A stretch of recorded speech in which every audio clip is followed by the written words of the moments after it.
Hey guys, tonight we're traveling back to a time when finding love was, well, complicated. You wake up in a small medieval village, sometime around the 14th century. The first thing you notice, besides the overwhelming smell of firewood, animals, and something vaguely resembling cheese, is that your phone isn't in your pocket. There's no buzzing, no apps, and certainly no dating profiles to swipe through. You take a look around. A rooster struts past your feet. A baker down the road is tossing flour into the air. You realize something unsettling. If you were hoping to meet someone special today, you're completely on your own. No DMs, no emojis, no algorithms carefully curating potential soulmates. It's just you, your slightly itchy tunic, and the medieval equivalent of hoping for the best. So, before you get comfortable, take a moment to like the video and subscribe, but only if you genuinely enjoy what I do here. And hey, let me know where you're watching from and what time it is for you right now. I love seeing how this little bedtime community spans the whole world. Now, dim the lights, maybe turn on a fan for that soft background hum, and let's ease into tonight's journey together. You step onto the village's main road, a dirt track flanked by cottages with thatched roofs. A few women carry baskets of herbs. A group of boys chase a runaway pig. Life here is a slow hum of chores, gossip, and surviving another day. And here's your first reality check. In medieval Europe, nobody dated, not in the way we think about it. There were no first dates, no casual coffee meetups, no let's see where this goes. The entire concept of dating as a leisure activity wouldn't show up until centuries later. Instead, everything about love was woven into survival, family alliances, property exchanges, and the very practical concern of continuing the bloodline. That doesn't mean romance was dead. Not at all. People still felt that fluttery sensation when locking eyes with someone.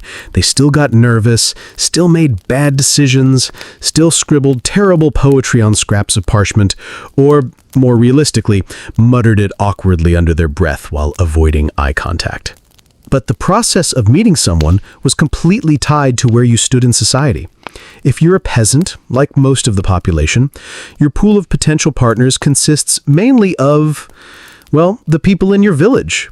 The same dozen or 24 families that you see every day. The odds are high that your future spouse is someone you grew up next to, someone whose childhood nickname you probably still remember. If you were born into nobility, things get even stranger.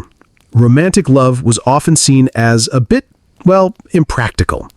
Marriages were about consolidating land, power, and wealth. Your parents or even your king might decide who you marry long before you even hit puberty. Love?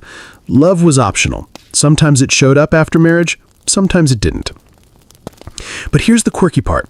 Medieval people were absolutely obsessed with the idea of love.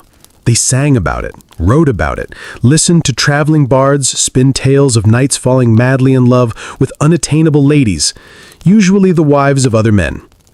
This concept called courtly love was wildly popular, especially among the noble classes, but ironically, it wasn't supposed to lead to marriage. It was an emotional and spiritual connection, often completely unconsummated, designed to inspire poetry and acts of chivalry. You were supposed to pine forever. Historians still argue whether courtly love reflected real feelings or was just a fancy literary game. Was it a genuine emotional outlet for people trapped in political marriages, or was it more like medieval fan fiction, an escape from the grind of daily life? Back in the village, you notice how small gestures seem to carry enormous weight. A glance held a beat too long. A smile offered while exchanging bread at the market. Conversations happen in public spaces, always under the watchful eyes of neighbors, family, and the local priest. Privacy? Forget it. If you chat with someone twice in the same week, the entire village will probably assume you're halfway to married. The rules of attraction are different too. Hygiene is, well, let's call it inconsistent. Baths are rare luxuries for most people, though some towns have bathhouses where socializing mixes with scrubbing. People wear herbs and fragrant sachets around their necks to mask less pleasant aromas. A whiff of lavender or rosemary might signal someone's really trying to impress. And clothing is another cue. Bright colors are expensive and usually signal higher status. A girl in a crisp linen headdress or a boy sporting new leather shoes is basically flexing. And those small things, an embroidered edge, a bronze clasp, a polished belt buckle, might catch the eye of someone looking for more than just a fellow cheese enthusiast. But beware, flirting too openly could ruin your reputation faster than a runaway pig ruins a market day. The church, ever vigilant, keeps a stern eye on behavior, especially anything that looks suspiciously joyful or flirtatious. Certain types of physical contact, even a casual touch, might lead to whispered gossip, or worse, a visit from the local priest armed with a lecture on sin and virtue. Yet, despite all this, people still fall in love. They still dream. They still feel that tiny spark when two paths cross on a muddy road, and just for a moment, the rest of the world fades away. And tomorrow? Well, you might just accidentally time your trip to the well to coincide with theirs. You wouldn't be the first. You find yourself standing in the bustling heart of the village square, where life plays out like an endless loop of predictable, cozy chaos. People trade eggs for onions, swap gossip as casually as they swap bread, and, if you look closely, you can catch the subtle theater of medieval flirting unfolding right in front of you. It turns out that first glances in the Middle Ages weren't just awkward, they were complicated. Social rules wrapped tightly around even the simplest moment of eye contact. For starters, who you were allowed to look at and for how long was governed by everything from your social class to your marital status, and even the day of the week if the priest was feeling particularly nosy. Imagine locking eyes with someone across the marketplace. You're lingering a moment too long, pretending to examine a turnip. If you're both unmarried and of equal social standing, congratulations.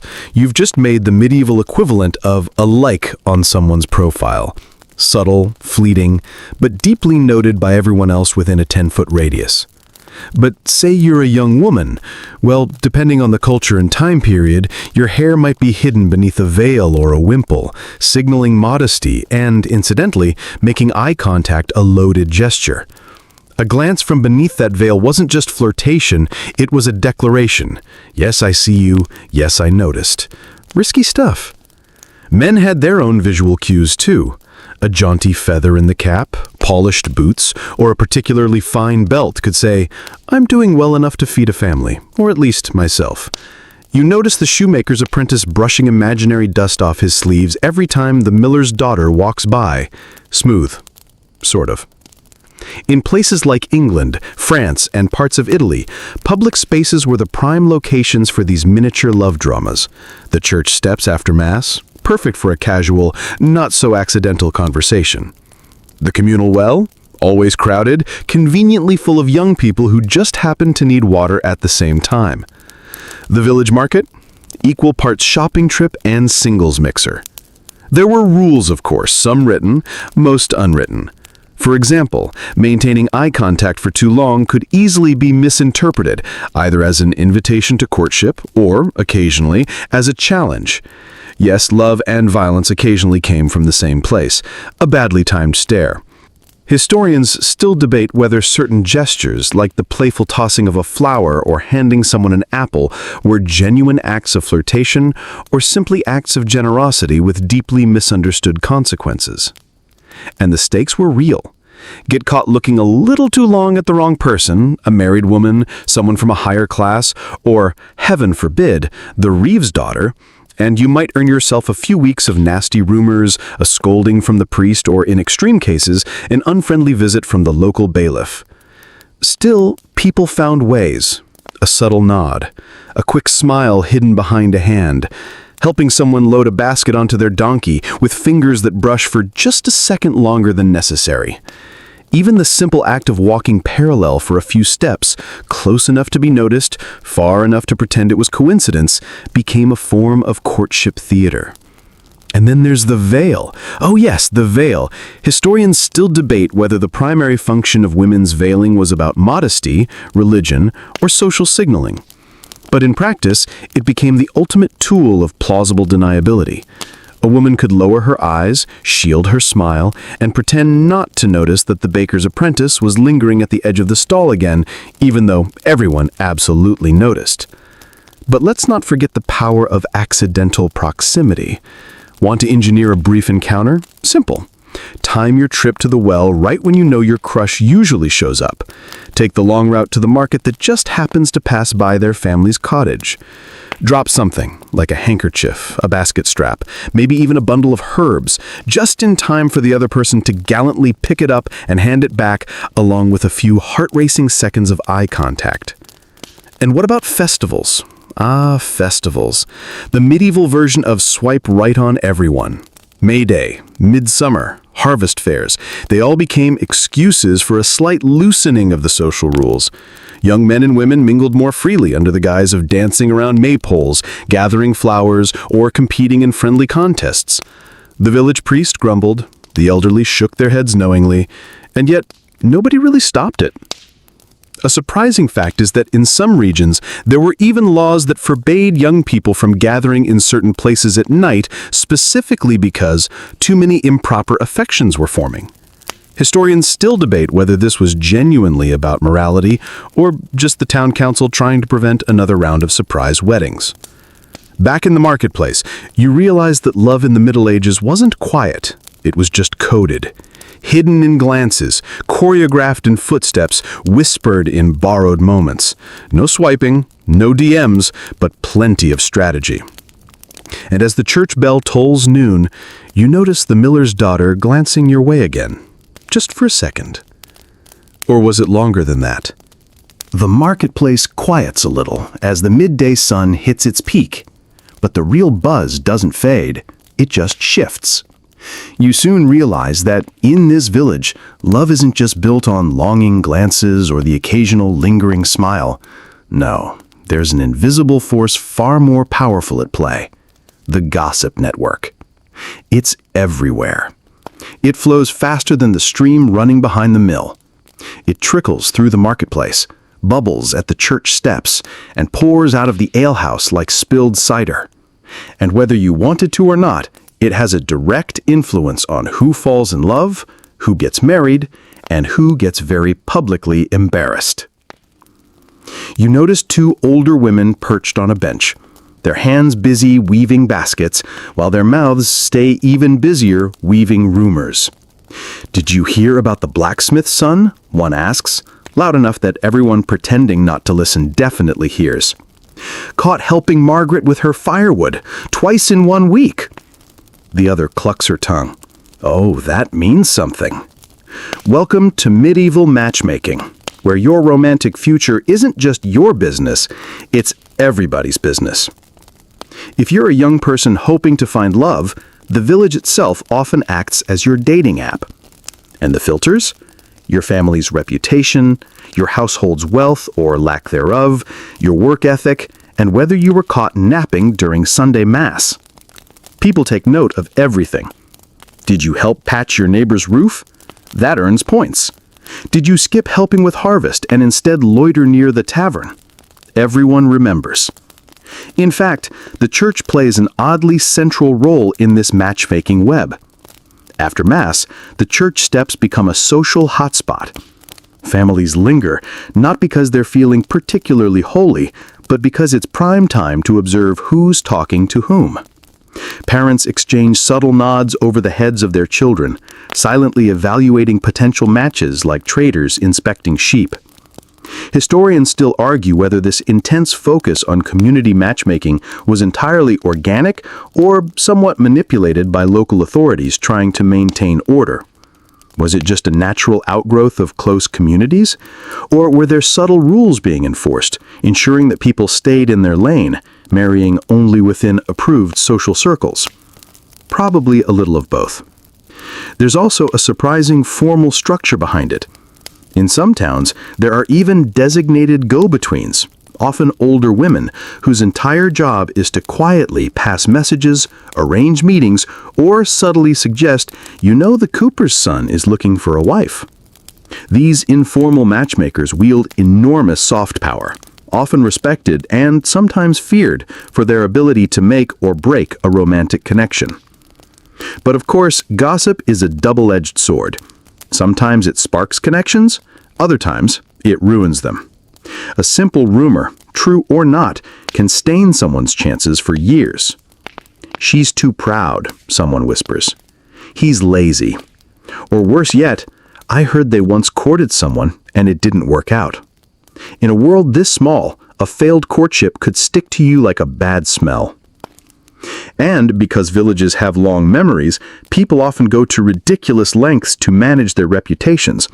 You catch one young man helping repair the roof of the church, not because he's particularly pious, but because everyone can see him from the square. What a good lad, someone murmurs nearby. Mission accomplished. But it isn't all cynical. Sometimes the gossip mill works like a friendly algorithm, nudging two people together who've been circling each other for months.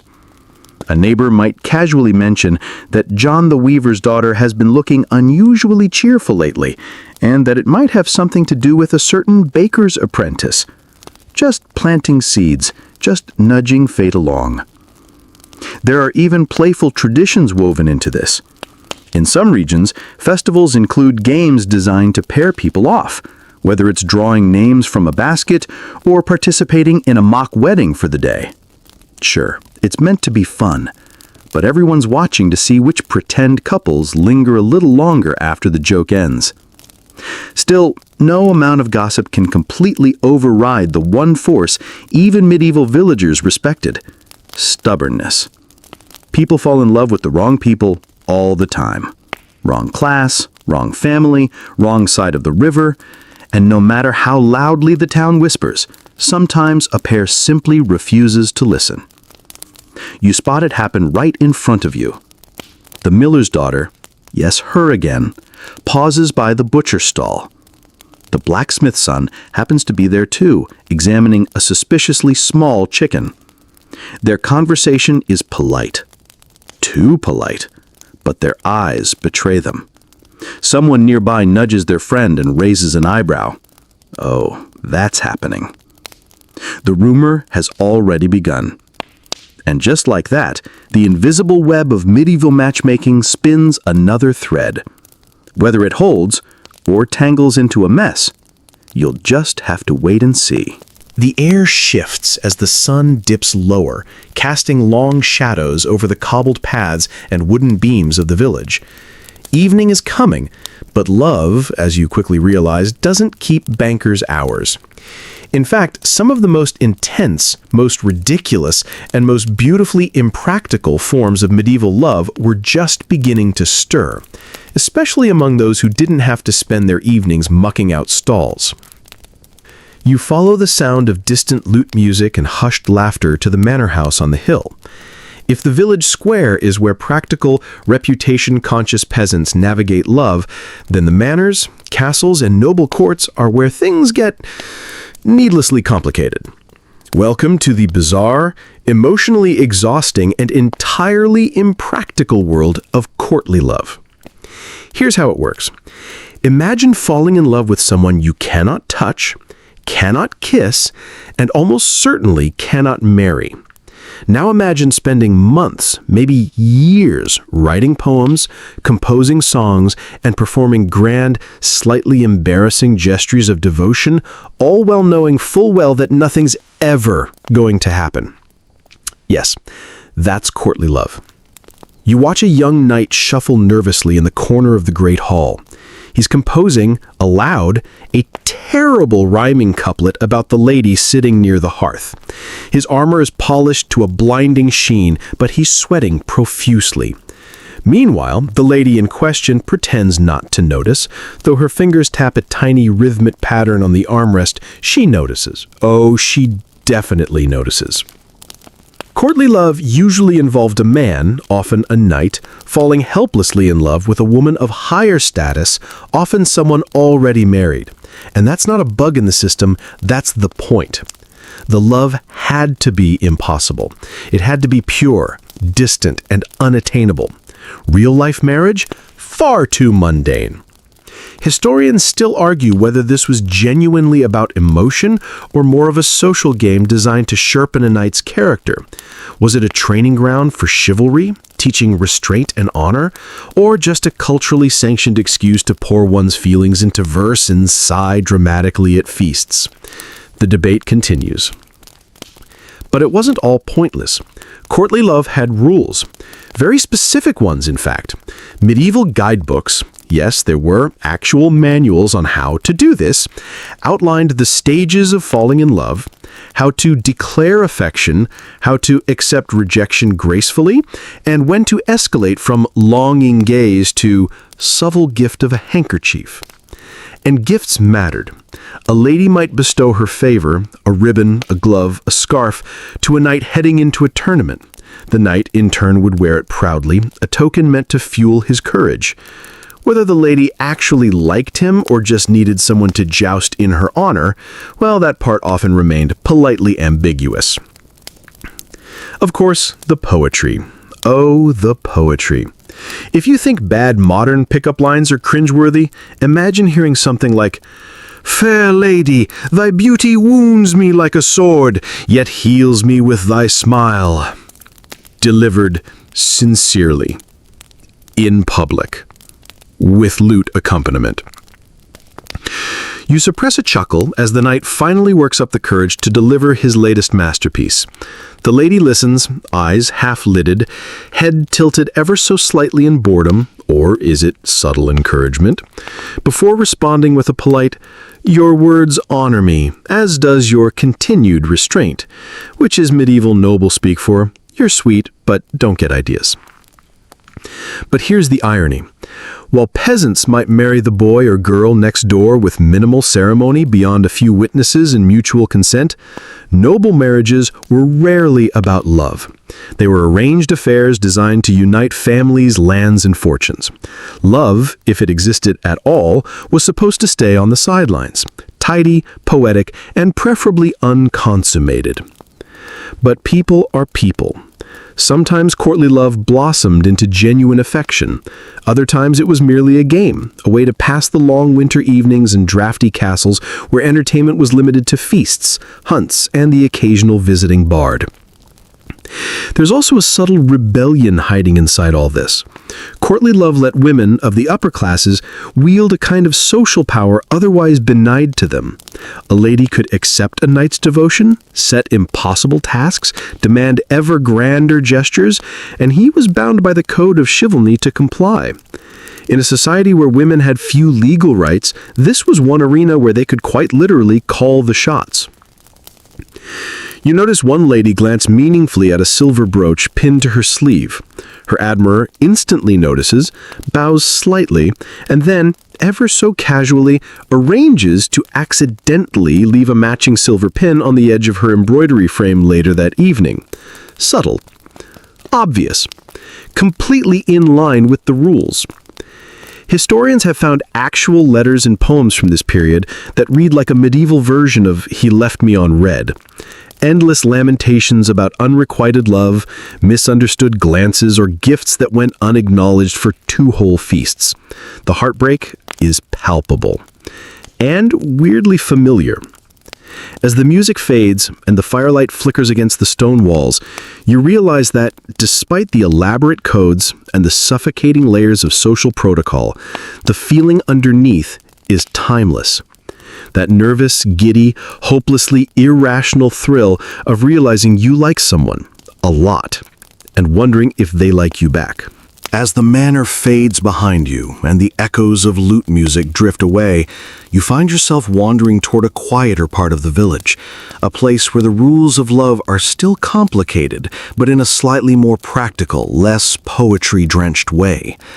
Welcome to the tangled world of manor life, where lords, ladies, and servants navigate affection under the constant weight of social rank.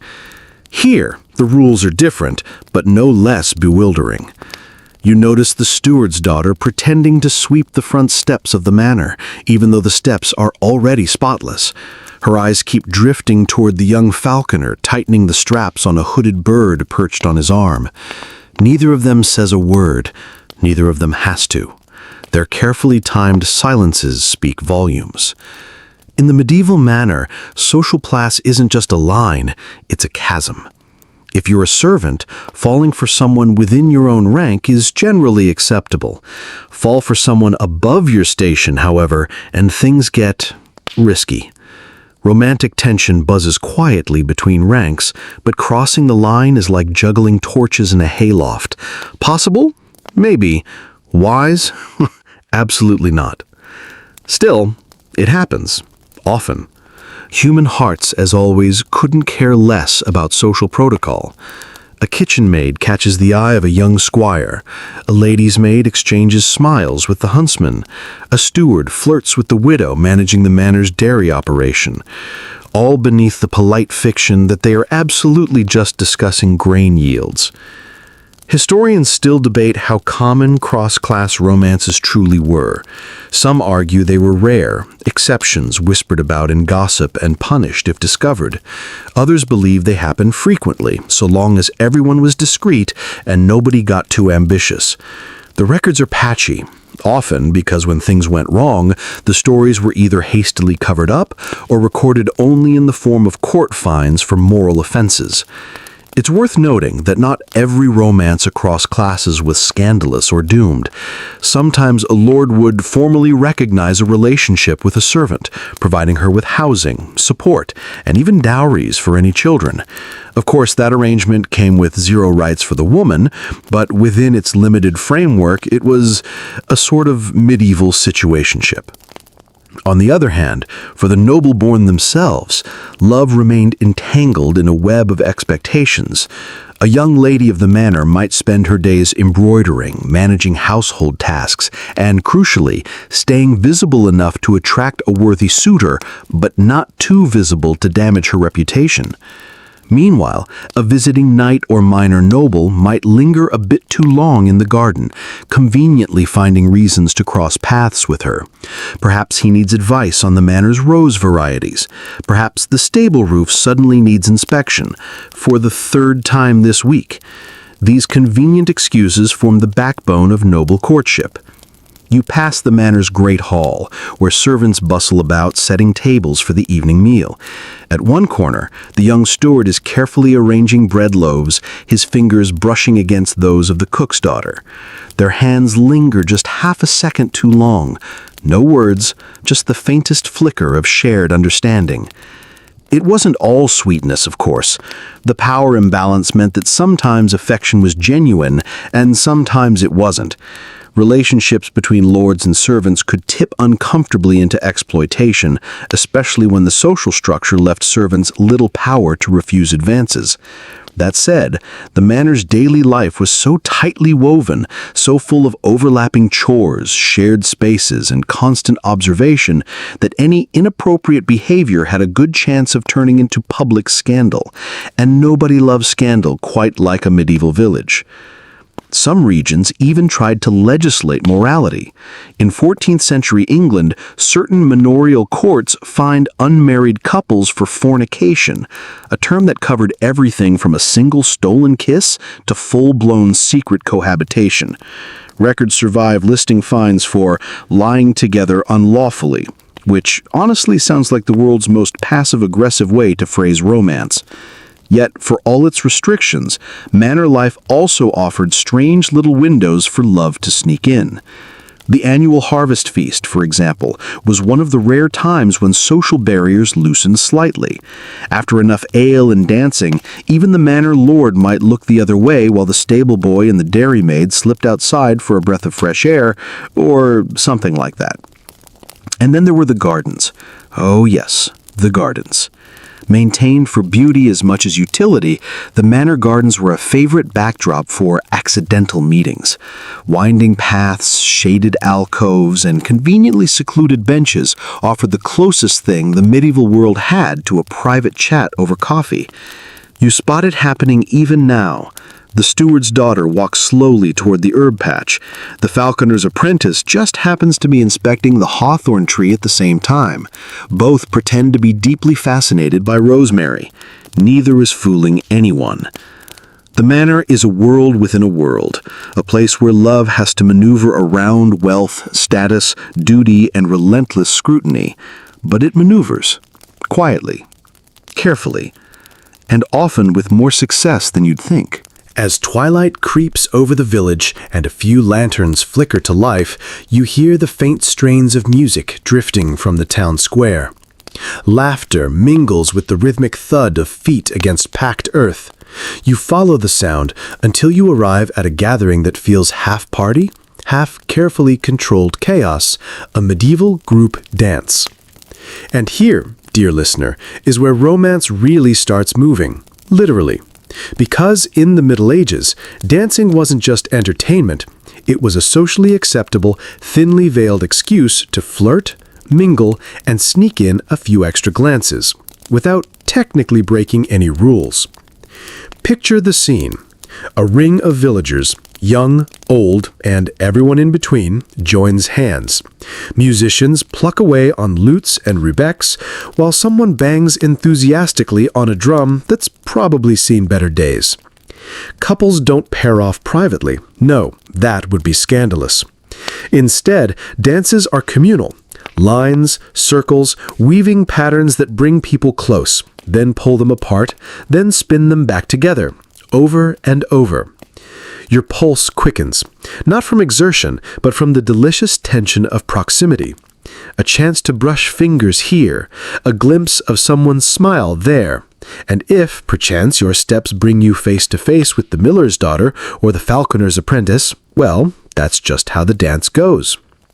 Medieval dances were often designed with courtship baked right into the steps.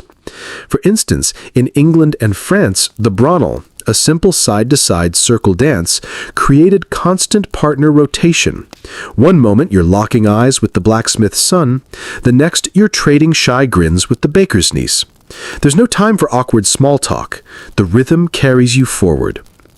Historians still debate just how much of medieval dance etiquette was intentional matchmaking versus innocent community fun.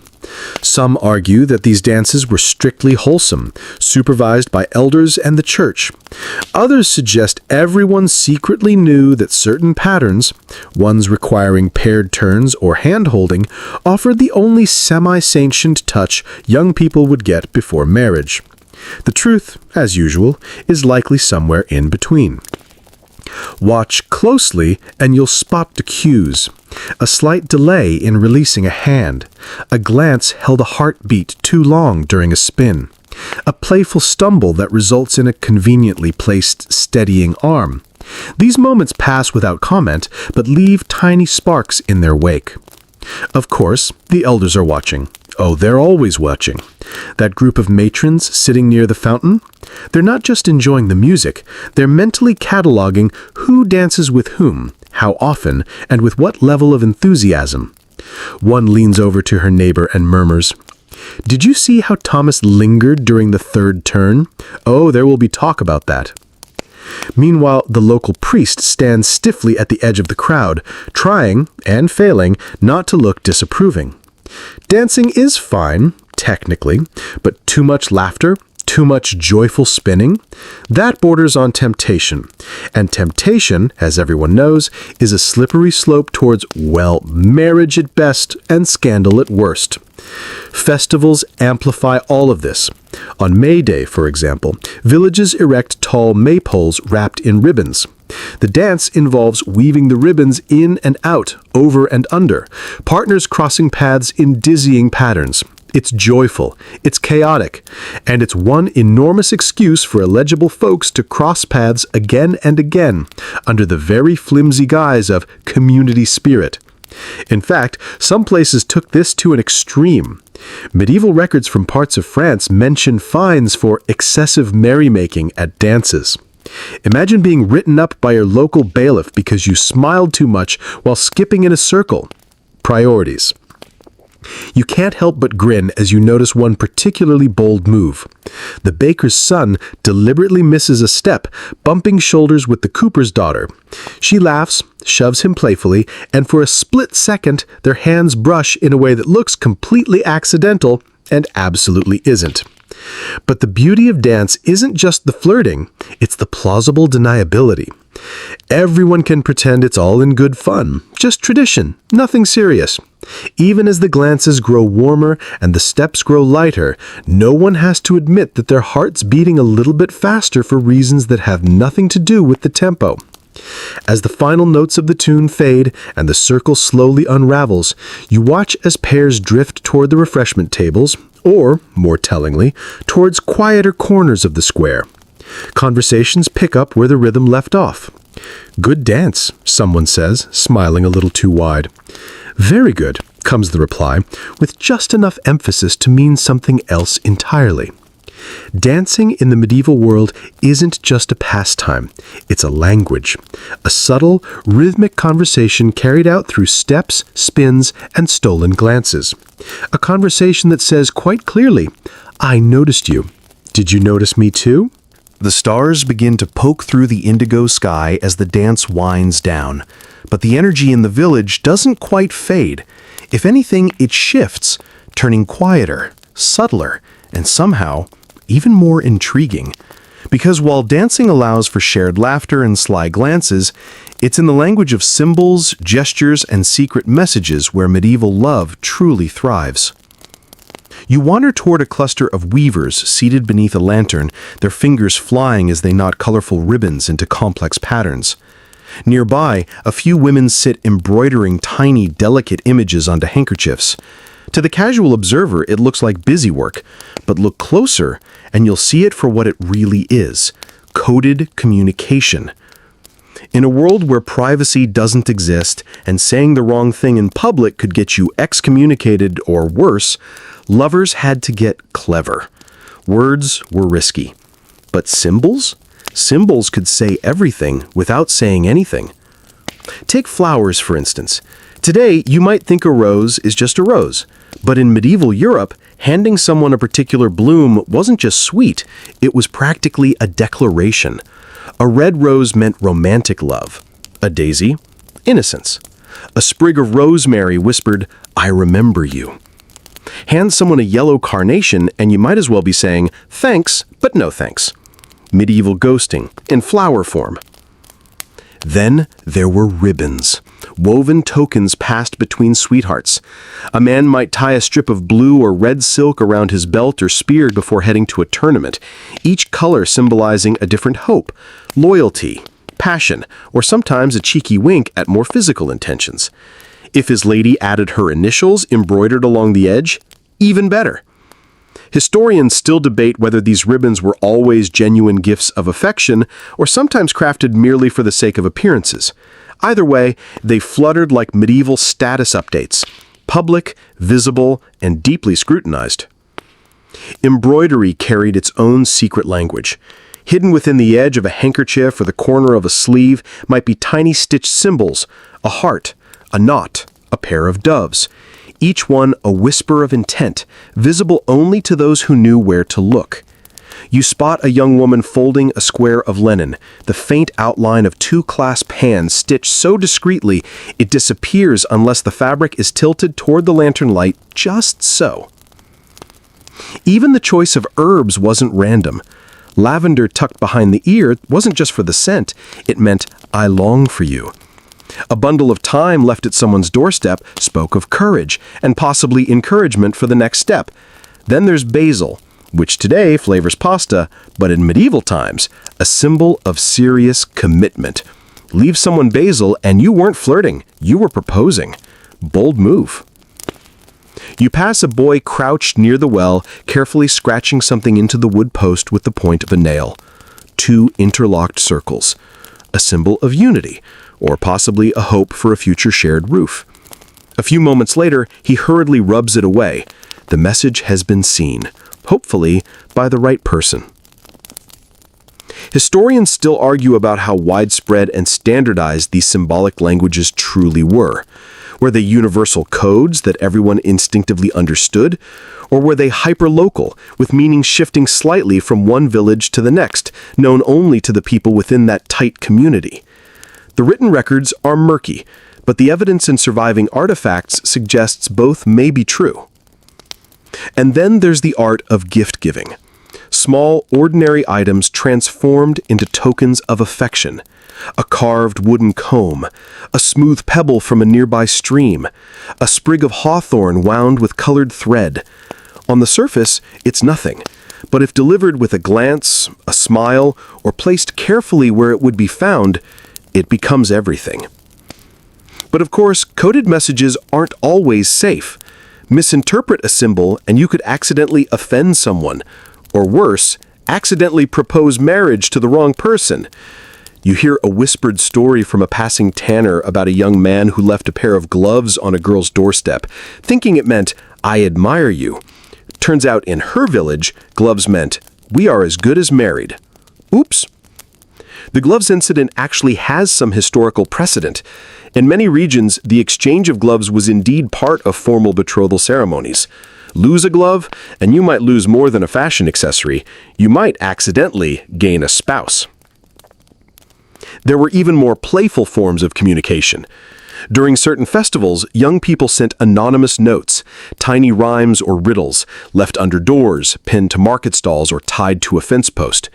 Figuring out the sender was half the fun, or half the stress, depending on whether the feelings were mutual. Back in the village square, the falconer's apprentice, yes, him again, approaches the steward's daughter, casually offering a sprig of mint tied with a narrow strip of cloth. Mint, a symbol of virtue and sincerity. Her fingers brush his as she accepts it, her eyes flickering upward, meeting his for one long, unbroken moment. No words spoken, none needed. You realize watching them that in a world without text messages, emojis, or voice notes, medieval lovers found ways to speak louder than words ever could. With ribbons, stitches, herbs, and flowers, their hopes, dreams, and affections unfolded. Quiet, delicate, and yet impossible to miss for those who knew how to read between the lines. As the evening deepens and the stars scatter more boldly across the sky, you find yourself drawn toward a cluster of young men gathered near the tavern. There's a hum of laughter, the occasional clang of a mug against a table, and, if your ears don't deceive you, the strained, earnest tones of someone attempting a, let's call it, romantic speech. Ah, yes. Medieval pickup lines. The ultimate high-risk, low-success venture. The speaker tonight? A lanky shepherd's son, whose tunic is slightly too short and whose confidence is considerably taller than his social standing probably justifies. You sidle closer just in time to catch him say, with the absolute sincerity of someone certain this will work, "Fair maid, thy eyes are like the bottom of my best ale mug, deep, dark, and full of mystery." Silence. Then a snort of laughter from his friends. The girl he's targeting gives him a look halfway between bemusement and pity, then turns back to her basket of herbs, pretending this never happened. You quickly realize something. Medieval flirting was hard. Without modern scripts, no, "Hey, what's your sign?" or "You come here often?" People leaned heavily on what they had, namely comparisons to livestock, food, the weather, or the occasional wildly dramatic metaphor lifted from a badly remembered romance poem. Your hair flows like the finest fleece. Thy cheeks are ruddier than the ripest apple in Sir Godfrey's orchard. If I were a bee, I'd buzz to thy flower forevermore. Yeah, some things should probably stay in the 14th century. Historians still debate whether these lines were part of common speech or exaggerated by troubadours who delighted in poking fun at young lovers fumbling their way through courtship.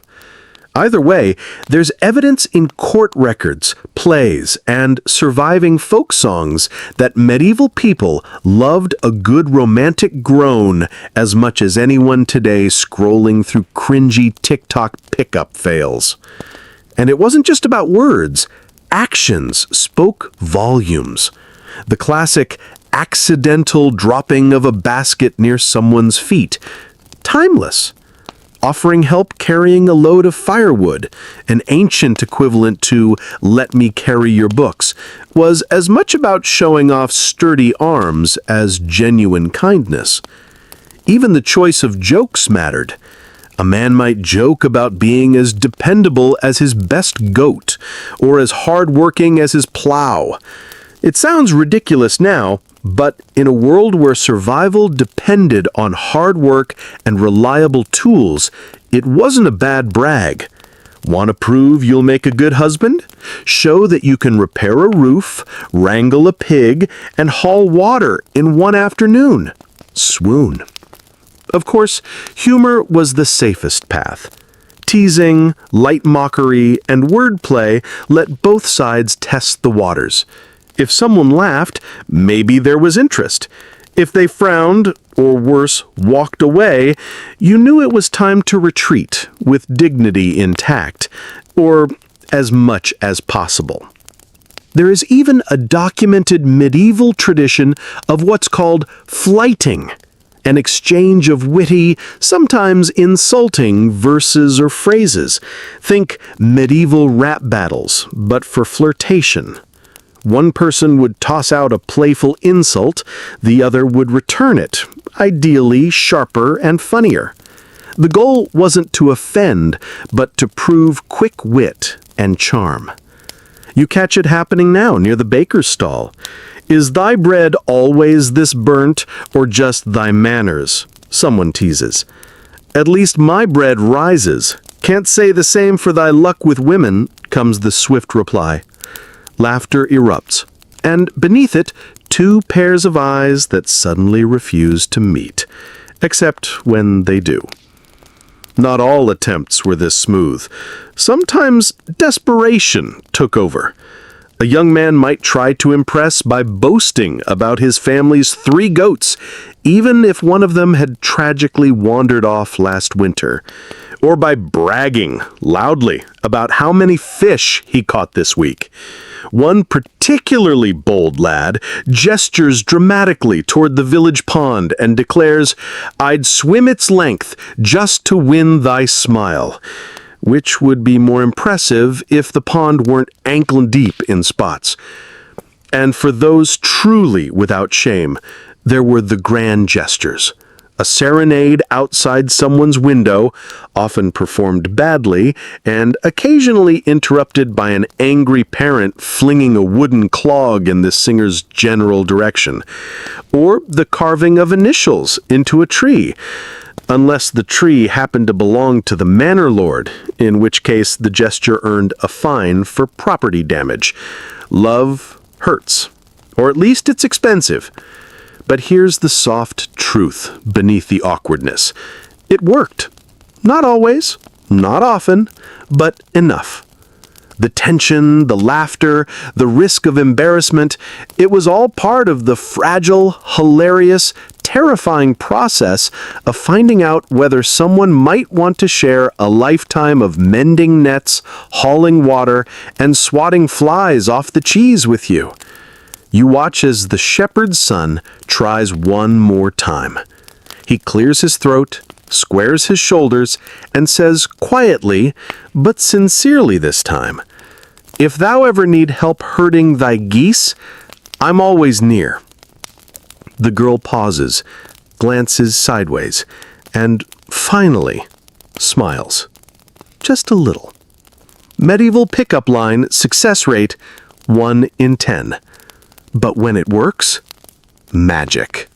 As the laughter near the tavern begins to fade, replaced by the softer hum of evening shores and the glow of lanterns and windows, you notice another presence lingering at the edges of every romantic exchange: the church. Yes, the church, always watching, always ready with a sermon, a rule, or a disapproving cough. If you thought flirting was complicated, try doing it under the watchful gaze of people who believe that even thinking certain thoughts could earn you an eternal timeout in the afterlife. The church had opinions, a truly impressive number of them, about how, when, and with whom love should happen. Kissing before marriage? Absolutely not. Holding hands? Questionable. Whispering sweet nothings in the churchyard after Mass? Treading dangerously close to mortal peril, my friend. You stroll past the modest stone chapel at the heart of the village, its wooden door slightly ajar, candlelight flickering inside. A notice board beside it lists the latest proclamations, forbidden feast days, fines for skipping Mass, and, right there in neat Latin script, a reminder that fornication will result in public penance and a stiff coin fine. Romantic. Here's the paradox.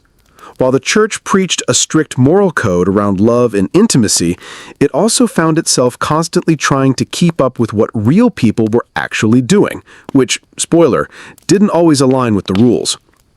Take kissing, for example. You might think a little smooch behind the alehouse is harmless. The church disagreed. Kissing, especially if prolonged or with clear romantic intent, was treated not as harmless fun, but as a kind of verbal contract, practically a promise to marry.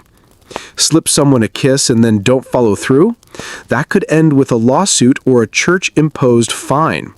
Yes, court records survive of people suing for stolen kisses.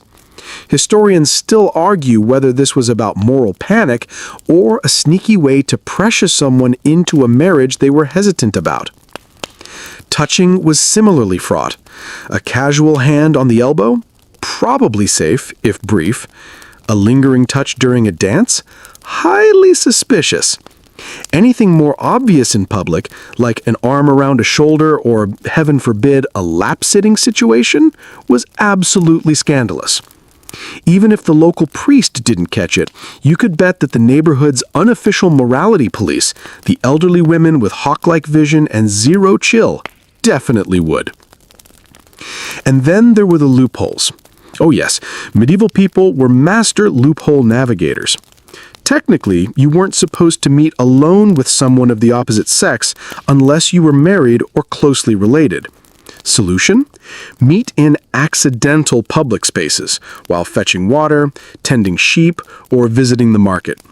You weren't really meeting, you were just conveniently in the same place at the same time, several times a week. Some regions developed what's called hand fasting, a kind of trial marriage where couples pledged themselves to each other informally, sometimes in secret, with or without a priest present.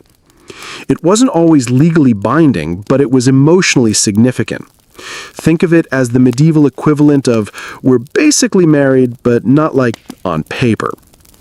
Historians still debate whether hand fasting was more common among lower classes who lacked access to formal ceremonies, or whether it was simply a convenient way to test compatibility before locking things down legally. Even beds had loopholes. In certain parts of England and Scandinavia, a custom called bundling allowed young unmarried couples to lie together in bed with their clothes on, or sometimes even with a board between them, to talk, bond, and presumably not do anything inappropriate. Whether bundling was a sweet courtship ritual or an absolutely transparent excuse for sneaky cuddling is still a hot topic among historians. Probably both. But when things crossed the line, the church wasn't shy of stepping in. Public penance was a favorite tool. If a couple was caught, well, let's say overstepping, they might be ordered to parade through the village wearing plain linen shifts, heads bowed, while the priest lectured on the dangers of lust. You can imagine how well that went over with people whose neighbors were definitely watching and definitely gossiping. And yet, despite all the rules, despite the threat of fines, penance, and stern sermons about eternal consequences, love found a way. The church could wag its finger all day long, but it couldn't stop a furtive glance, a sly brush of fingers, and the very human desire to connect, even if the rules said you probably shouldn't. You pass by the chapel just as the falconer's apprentice, our persistent, quiet hero, nods politely to the steward's daughter. His hands are full of nothing more incriminating than a bundle of firewood, but the way his eyes linger says it all. They both know the priest is inside, busy preparing tomorrow's homily, which means this brief, precious moment belongs to them and them alone. The morning sun creeps over the thatched rooftops, setting the dew-tipped grass aglow. Roosters announce the day with aggressive enthusiasm, and the faint clang of a hammer on iron echoes from the blacksmith's forge. Today feels different. There's a strange buzz in the air. Something big is happening. And you quickly realize what it is. A betrothal. Forget dating. Forget talking stages. Forget the endless back and forth of, do they like me or should I text them first? In the medieval world, most serious romantic endeavors skipped right past that ambiguity and dived straight into betrothal. Betrothal wasn't just a promise. It was a binding contract. More serious than the modern engagement ring, but not quite full-on marriage, it was a halfway point with legal weight, social expectations, and consequences if broken. Once two people were betrothed, they were essentially treated as almost married. Emphasis on almost, with all the stress and awkwardness that implies. You follow the sound of voices toward the manor courtyard, where two families are gathered. On one side stands the miller, arms crossed, trying to look both stern and approachable. On the other, the family of the baker's daughter, looking equally tense, and frankly, a little smug. They've got a good match lined up. Between them, the couple in question, standing awkwardly close, but definitely not touching. Hands folded, eyes mostly fixed on the ground, occasionally sneaking nervous glances at each other when they think no one's looking. Betrothal ceremonies varied wildly by region, but the basic elements were the same. First, there was a formal declaration, spoken aloud in front of witnesses. Something like, I pledge to take thee, Margaret, to be my lawful wife, should God so will. That phrasing matters. Should God so will. The church liked to remind everyone that no amount of human planning was immune to divine veto. Then came the exchange of something valuable.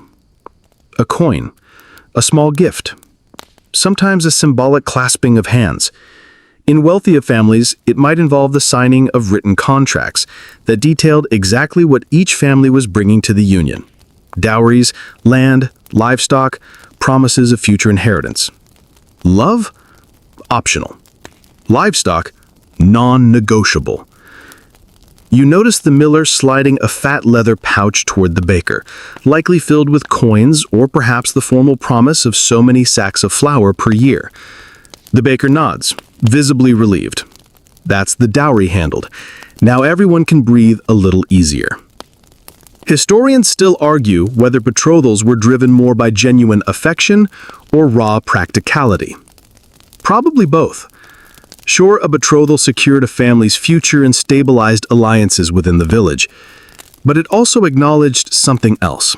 That two people, standing nervously in the courtyard this morning, had at least enough mutual interest or willingness to make it work. Breaking a betrothal wasn't just socially awkward, it was legally dicey. Backing out could mean fines, the return of gifts, never fun, or in some cases, lawsuits that dragged on for years. There are surviving court records from medieval England detailing cases where one party tried to wriggle out of a betrothal, only to find themselves slapped with penalties, public shame, and the eternal side-eye from everyone at the market. But despite all the legal trappings, betrothal still had its sweeter side. It was often the first time a couple could publicly acknowledge that, yes, they were a thing. They could speak more freely, sit together at feasts, maybe even, scandal of scandals, walk side by side without a chaperone. Within limits, of course. Always within limits. There were rituals, too. Some couples exchanged rings, simple brass or silver bands, nothing as flashy as today's diamonds. Others might swap tokens, a carved spoon, a woven belt, or a small piece of embroidery stitched with initials. Practical, personal. tangible. And sometimes, just sometimes, a betrothal was the setting for whispered confessions that would never have been dared before. A young man might finally admit, "I've liked you since the harvest festival." A young woman might whisper back, "I noticed." And in a world where emotions were often buried under duty, dowries, and dairy production quotas, that was about as romantic as it got. Of course, not every betrothal went smoothly. Families might squabble over the size of the dowry. Disagreements flared over whether the groom's family could actually deliver the promised flock of sheep, or whether the bride's family hadn't exaggerated just how much land came with that meadow behind the mill. There are records, genuinely hilarious ones, of betrothals collapsing because one party refused to include a cow. Love may conquer all, but apparently not missing livestock. And as the witnesses murmur their approval and the priest offers solemn blessing, you catch a tiny moment between the betrothed couple. The young man, under the guise of adjusting his sleeve, lets his fingers graze the back of the young woman's hand. She doesn't pull away. In fact, her pinky brushes his in return. It's subtle. No one else notices, but it's there. In that moment, you realize that for all the formality, for all the contracts, for all the layers of social expectations stacked like loaves in the baker's oven, this isn't just about dowries or social status. It's about two people finding a way to say yes. The morning lingers as the betrothal ceremony winds down, but the business of love isn't done yet, not by a long shot. Because while the young couple might be exchanging shy glances and secretly relishing their new status, there's another group entirely who's just getting started: the parents. If you thought modern families meddled in relationships, oh friend, medieval parents practically wrote the book on it. Because here's the thing, marriage wasn't just a private matter, it was a contract, an alliance, a calculated transaction where love was nice if it happened, but wealth, land, tools, and livestock were absolutely mandatory. You wander over to a shaded corner of the courtyard, where the miller and the baker have now pulled out a battered wooden ledger. The ink is already smudged. Fingers point, voices lower into tense, polite hisses, because it's time to negotiate the dowry. The dowry, the most awkward third wheel in every medieval romance. In simple terms, it's what the bride's family contributes to the new household.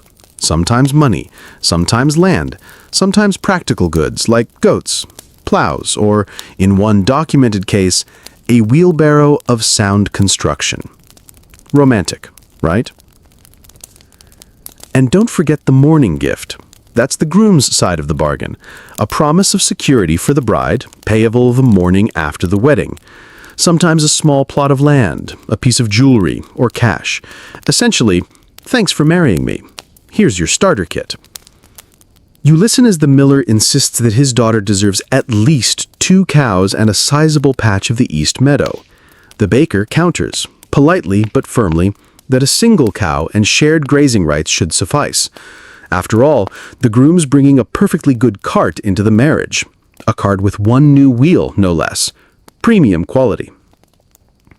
Historians still debate how much say young couples truly had in these negotiations. Was it entirely up to the parents, or did the bride and groom have quiet veto power? Some evidence suggests that while parents steered the ship, clever couples could nudge it in their preferred direction, assuming they had patience and the skill to manage both family pride and fragile egos. Dowries weren't just about fairness, they were about status. A larger dowry signaled wealth, honor, and serious commitment. It also acted as a kind of insurance. If the husband died early or the marriage failed, the wife might have a claim on parts of her dowry to support herself. Think of it as medieval financial planning, minus the spreadsheets. There's also a darker flip side. Sometimes dowries became obstacles. A girl from a poor family might remain unmarried well into her 20s, not because she wasn't lovely, hardworking, or kind, but because her family couldn't scrape together enough assets to make her a competitive match. The phrase, left on the shelf?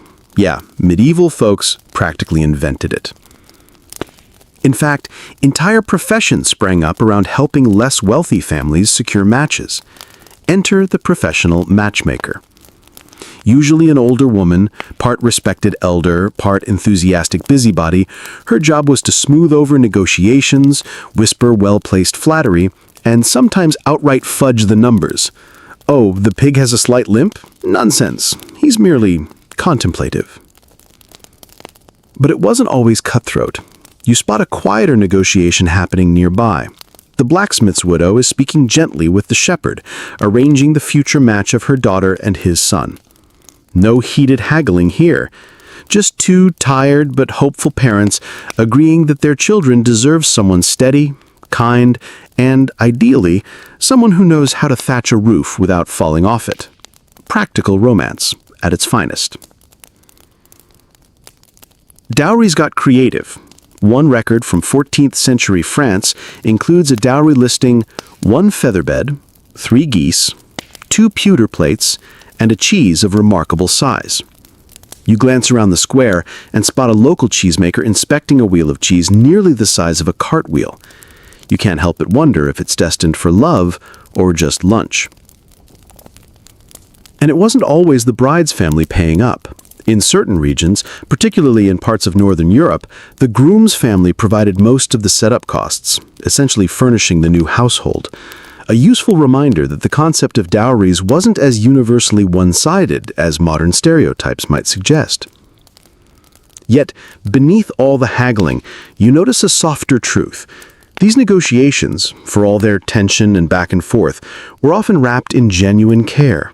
Parents wanted to know their children would be secured, housed, fed, and protected.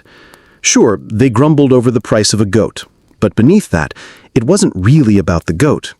It was about love, or at least the medieval version of it, safety, stability, and enough resources to make it through long winters without anyone starving. You glance back toward the betrothed couple. Their parents are still bickering over pasture access, but the two of them are standing a little closer now, shoulders nearly brushing. He says something. She laughs. Just a little too loud, a little too quick. It's awkward. It's adorable. It's as real as anything else in this strange, practical dance we call medieval love. The sun tilts lower in the sky as the negotiations drag on, voices rising and falling in a steady rhythm of stubbornness, compromise, and the occasional dramatic sigh. But not every love story is blessed by parental approval, a tidy dowry, or a priest's blessing. Some hearts are too wild, too desperate, or perhaps too headstrong to play by the rules. You notice a ripple of whispered conversation near the well. Two young women exchange glances and hurriedly cross themselves. Someone mutters, "Did you hear? Henry and Alice? Gone! Slipped away before dawn." Runaway lovers, the medieval equivalent of eloping to Vegas, minus the neon lights and plus a whole lot more mud. When love butted heads with family expectations, property disputes, or feuding neighbors, sometimes the only option left was to run. Couples fled under cover of darkness, clutching what little they could carry, some bread, a few coins, maybe a lucky charm stitched into the lining of a cloak, and vanished into the wider world, hoping to find a sympathetic priest or town far enough away that no one asked too many questions. Of course, this wasn't just romantic rebellion. Eloping was a risky, high-stakes move. Without family consent, the legal status of such unions could get messy. Some regions accepted that if a couple declared themselves married publicly, even without a priest, it was technically binding under canon law. Others required witnesses. Still others declared it null and void without parental approval. Historians still argue over whether medieval marriage was a sacred religious contract, a civil agreement, or some squishy combination of both. What's certain is that the families left behind were rarely thrilled. You can almost hear the miller shout when he realizes his daughter's bed is empty. His boots slap against the cobbles as he storms through the village, demanding to know who saw what, when, and where. Sometimes the outcome was negotiation after the fact. The couple, now a fait accompli, might return sheepishly or defiantly, and the families would scramble to smooth things over. A few extra coins exchanged, a hastily arranged blessing at the church, a lot of grumbling. And then life, more or less, carried on. After all, the medieval world was practical. Two young people, already bound together and possibly expecting a child, weren't much use to anyone if they were ostracized and starving. But not all stories had such neat endings. Some couples fled so far that they disappeared completely, reappearing years later in different towns with new names and carefully edited histories. Others tried, failed, and were dragged back, facing fines, forced separations, or in extreme cases, brief imprisonment. There are even records of couples locked in the stocks together for punishment for illicit unions. You imagine the awkward silence as they sit side by side, feet locked in place, stealing sideways glances at each other while the village kids throw stale bread. Romantic? Sort of. The motives for eloping weren't always dramatic. Sometimes it wasn't about forbidden love, but about avoiding expensive marriage fees. The church charged for weddings, sometimes a lot.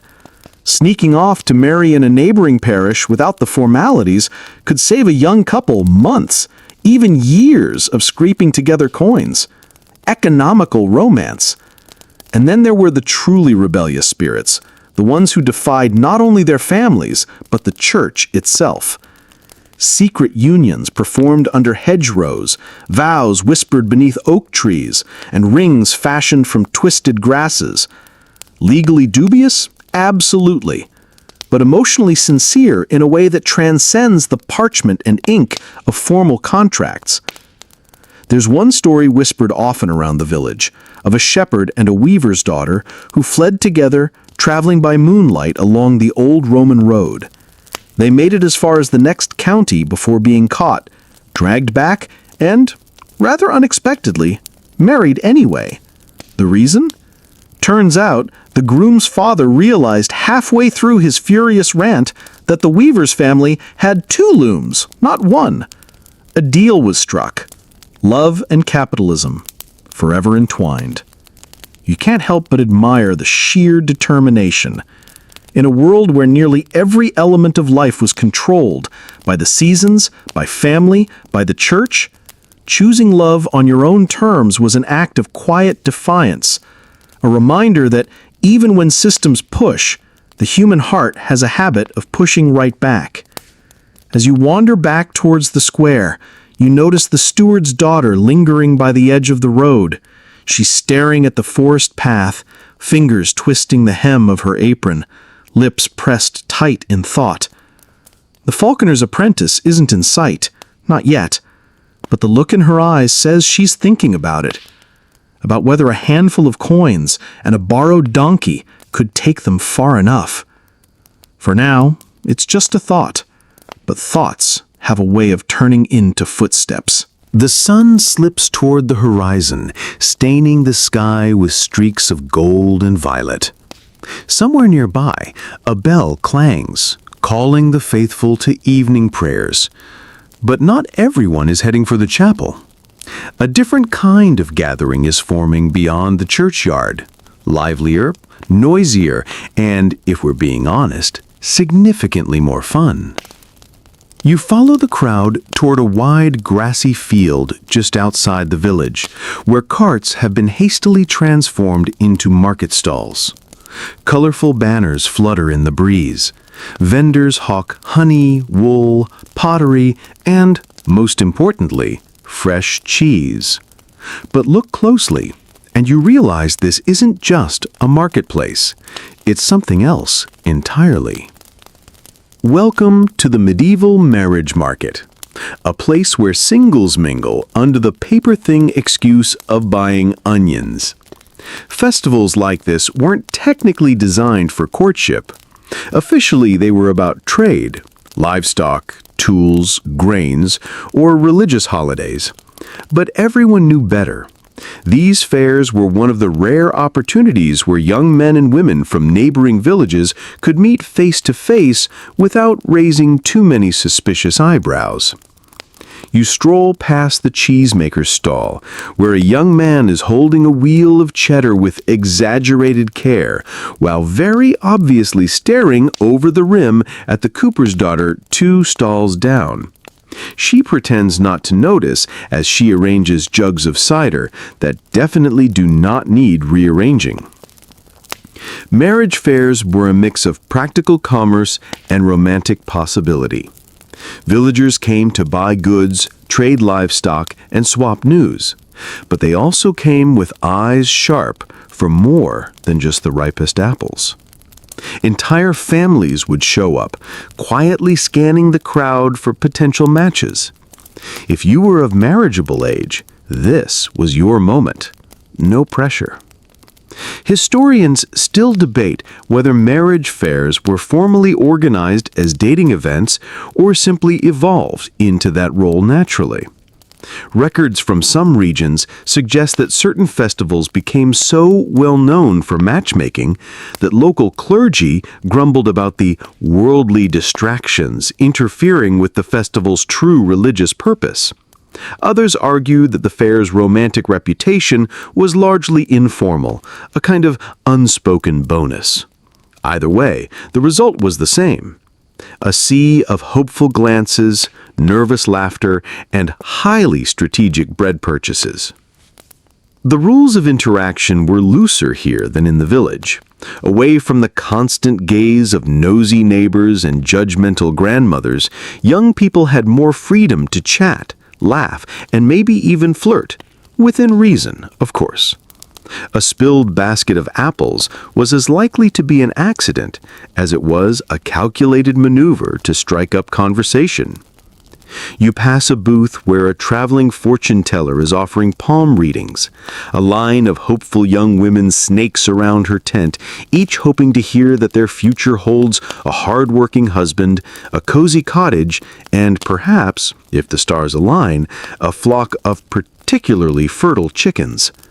Whether the fortune teller has any actual insight is debatable, but her predictions come wrapped in enough mystery and flattery to satisfy everyone. Music drifts from the far end of the field. A group of minstrels is tuning lutes and fiddles, preparing for the evening's dancing. And as you've learned by now, dancing is never just dancing. The steps are carefully designed to bring hands together, faces close, and hearts quietly racing. And then there are the contests: archery, wrestling, log tossing. Entire tournaments designed to let young men demonstrate their suitability as a partner, disguised, of course, as feats of strength or skill. You watch as one lad tries, and fails, to lift a sack of grain heavier than his dignity can bear. A nearby girl giggles behind her hand. He grins, shrugs theatrically, and mutters, "Perhaps I'm better suited to lifting hearts than sacks." Smooth. Even the stalls themselves become stages for courtship. A girl haggling for honey might find herself being offered a little extra by mistake. A boy examining a woven basket might suddenly find the weaver's apprentice explaining in great and unnecessary detail how strong the handles are. You overhear a snippet of conversation near the ale barrel. I've seen her sheep. Fawn sheep. Strong legs. Good fleece." For a moment, you wonder if this is a livestock deal. But then you realize they're not talking about the sheep. Well, partially the sheep. In a world where a future spouse's ability to manage a flock directly affects whether your future children survive the winter, it's both metaphor and literal compliment rolled into one. These fairs weren't all youthful whispers and nervous smiles. Parents circled in the background, negotiating, observing, and occasionally intervening. You spot one mother subtly steering her daughter away from the blacksmith's son. Too loud, too many brothers, and questionable prospects. Meanwhile, a father is eyeing the potter's son, clearly calculating how many plates this young man breaks per week versus how many he actually sells. And yet, for all the commerce, calculations, and quiet judgment, there's an undeniable undercurrent of something warmer. Hope, possibility, a chance just for today for someone to look across the market square, meet a stranger's eyes and think, maybe. As you wander back toward the cheese stall, you notice that the cooper's daughter is no longer arranging jugs. The young man with the cheddar wheel is no longer pretending to be indecisive about dairy. They're standing together now, talking, smiling. Two futures, perhaps, quietly beginning. Because here, among the apples, the ale, and the slightly alarming number of geese, love might just be for sale.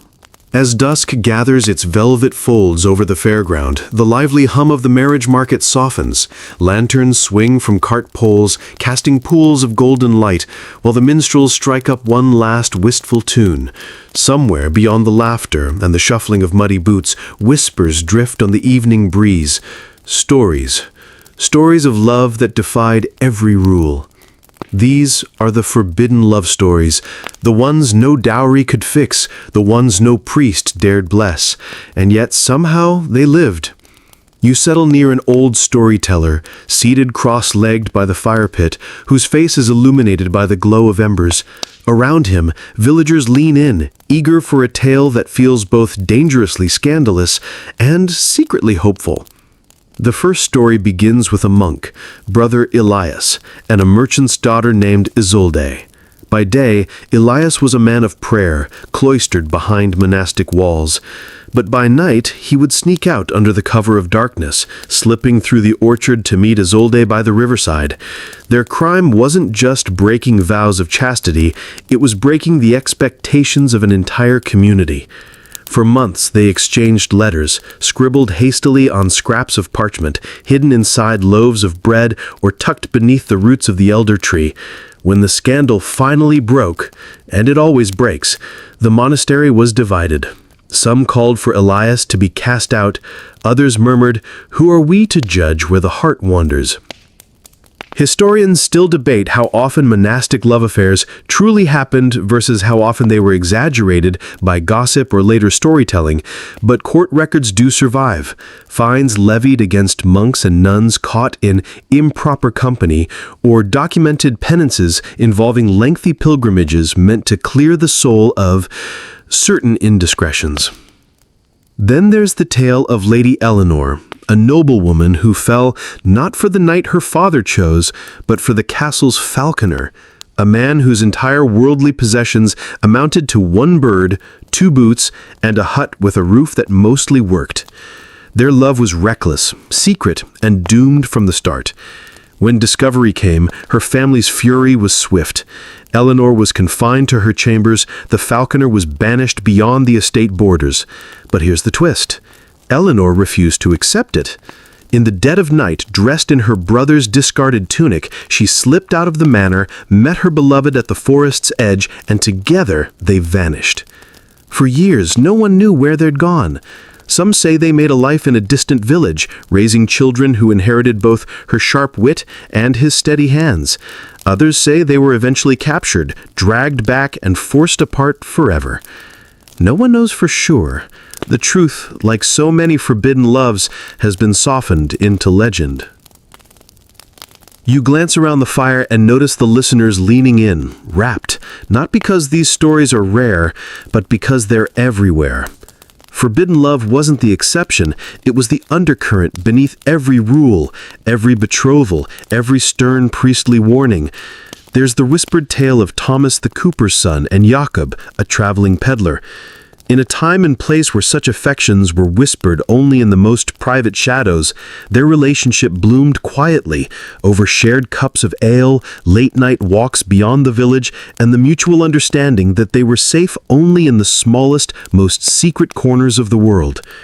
Their names never appeared in the formal records, but a scrap of poetry found centuries later tucked behind a beam in the cooper's shop hints that their story was as real and as brave as any. Historians tread carefully here, parsing between fact and folklore. How much was true? How much was simply the villagers' need to believe that love could triumph, even briefly, over rules, customs, and the sharp edges of society?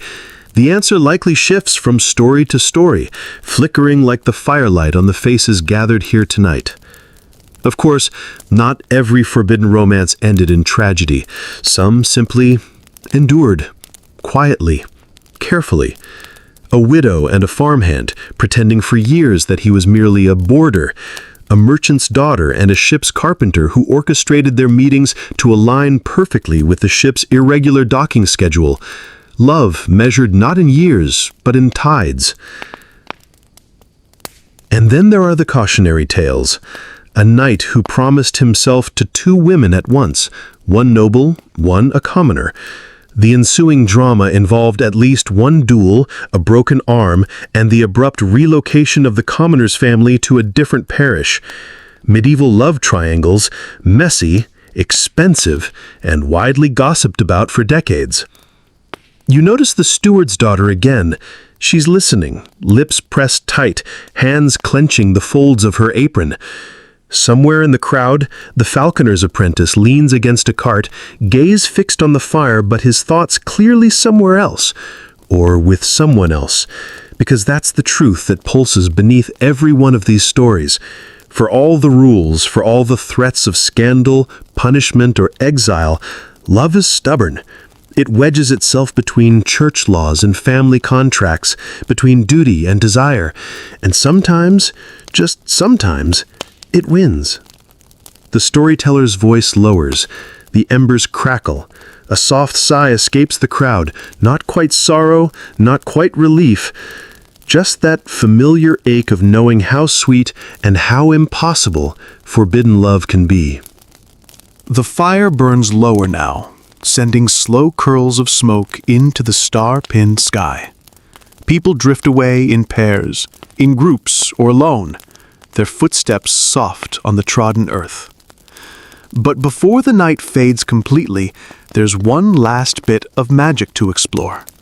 The quiet, mysterious world of medieval love superstitions. Because when practical matchmaking failed, when dowries fell short, and when even the boldest of flirtatious glances wasn't quite enough, medieval folks turned to something a little more mysterious, something older, something slightly crunchy and suspicious smelling, often involving herbs, whispered rhymes, and more than a few questionable ingredients. You spot a cluster of women huddled near a stall, their heads bent over tiny cloth pouches and bundles of dried leaves. One of them slips a silver coin into the palm of an older woman, the local herbalist, who grins and hands over a twist of fabric tied with twine. The girl presses it to her chest like it's the most precious thing in the world. Love magic. A subtle, secret arsenal for the hopeful, the desperate, and the delightfully mischievous. The recipes varied by region, but the goals were always the same: attract love, keep love, or, in slightly darker moments, steal love from someone else. A classic charm might involve slipping dried basil, thyme, and rose petals into a sachet and hiding it beneath the mattress. The idea? The scent alone could stir affection in the heart of the intended. Whether it worked, well, belief often did half the job. Another method? Slip a piece of apple, one bitten exactly twice, into the pocket of the person you desired. Legend said that within 3 days they'd dream of you. Historians still argue whether this was a genuine belief or just an excuse for very awkward, highly suspicious fruit sharing. And then there were the more peculiar approaches. One popular spell involved baking a love loaf that secretly contained a clipping of your hair. Offer it to your beloved, and if they ate it, congratulations, you were, in theory, spiritually bonded. or possibly just guilty of a very weird culinary crime. Even colors had meaning. Wearing green during spring festivals was thought to attract new love, while blue signaled faithfulness. A red ribbon tucked into a sleeve whispered of passion. If someone showed up at the May Fair with all three colors, well, they weren't exactly subtle about their intentions. Of course, not every charm was about drawing someone in. Some were defensive. Worried that a rival might steal your sweetheart? You could hang a pouch of mugwort and vervain above your door to ward off envy and bad intentions. Feeling like your crush might be losing interest? Whisper their name into a running stream, letting the water carry your hopes straight to their heart. Romantic, and conveniently free. The church, unsurprisingly, frowned heavily upon these practices. Officially, love magic was considered suspicious at best and dangerously heretical at worst. But in practice, priests might turn a blind eye so long as the spells stayed in the realm of harmless herbs and hopeful whispers. Cross the line into summoning demons or making pacts under the new moon, and things got less forgiving. Still, medieval folks were pragmatic. You could attend Sunday Mass in the morning and consult the village wise woman in the afternoon, just in case a little extra help was needed. After all, faith and fennel weren't mutually exclusive. Superstition even seeped into wedding customs. Brides carried sprigs of rosemary and myrtle, believed to ensure fidelity and happiness. Breaking a piece of bread over the bride's head wasn't just a clumsy accident, it was a blessing, a hope for fertility and good fortune. And during the feast, if someone managed to sneak a sip from the same cup as the object of their affection, legend claimed it would bind their destinies, at least for a while. You overhear one old tale whispered by a gray-haired shepherd. If a maid stands at the crossroads at midnight, turns thrice widdershins, that's counterclockwise, mind you, and calls out the name of her true love, his face will appear in the next puddle she sees. He leans in, eyes twinkling, assuming it hasn't dried up, that is. Historians are still debating whether these traditions were passed down earnestly or mostly as mischievous dares among young people. Probably both. Near the edge of the fair, you spot a small, quiet moment unfolding. The steward's daughter approaches the falconer's apprentice. In her hands, a tiny cloth bundle tied with red thread. He pretends not to notice at first, glancing off towards the horizon, but when she presses it into his palm, his fingers close around it like it's made of gold. No words pass between them. None are needed. Whether it's magic, luck, or simply two hearts stubborn enough to ignore every rule, something has shifted. Because in the end, whether by herbs, glances, dances, or daring, medieval love always found a way. Morning creeps over the village again, stretching warm light across dew-soaked grass and the sloping thatched roofs. Birds gossip noisily of the hedgerows. Somewhere, a donkey brays with dramatic enthusiasm, possibly because even it knows what today is. A wedding day. And let's be clear, if you were expecting elegant white dresses, tuxedos, and tiered cakes, brace yourself. Medieval weddings were different. Less Pinterest, more practical. Less champagne toast, more mind the chickens. You follow the crowd gathering near the chapel, villagers dressed in their best tunics, mothers fussing with stray threads, and children already sneaking bites of bread meant for later. Somewhere in the mix, the bride stands flanked by her family, nervously smoothing the wrinkles from her gown. It's simple. Undyed linen, maybe with a few embroidered edges if the family could afford it. No veils sweeping the floor, no dramatic entrance music.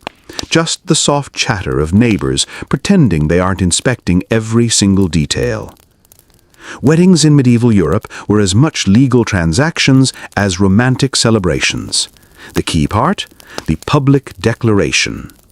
Once the couple stood before the priest, or, in some cases, simply before witnesses, they exchanged vows that boiled down to, "I take thee as my lawful wedded spouse, to have and to hold from this day forward." Sound familiar? That's because versions of these vows haven't changed much in the last 800 years. But here's the kicker. Until the 12th century, the church actually didn't require weddings to happen inside the church. As long as the vows were exchanged freely and in public, the marriage was considered valid. Only later did weddings move indoors, becoming more formalized religious ceremonies.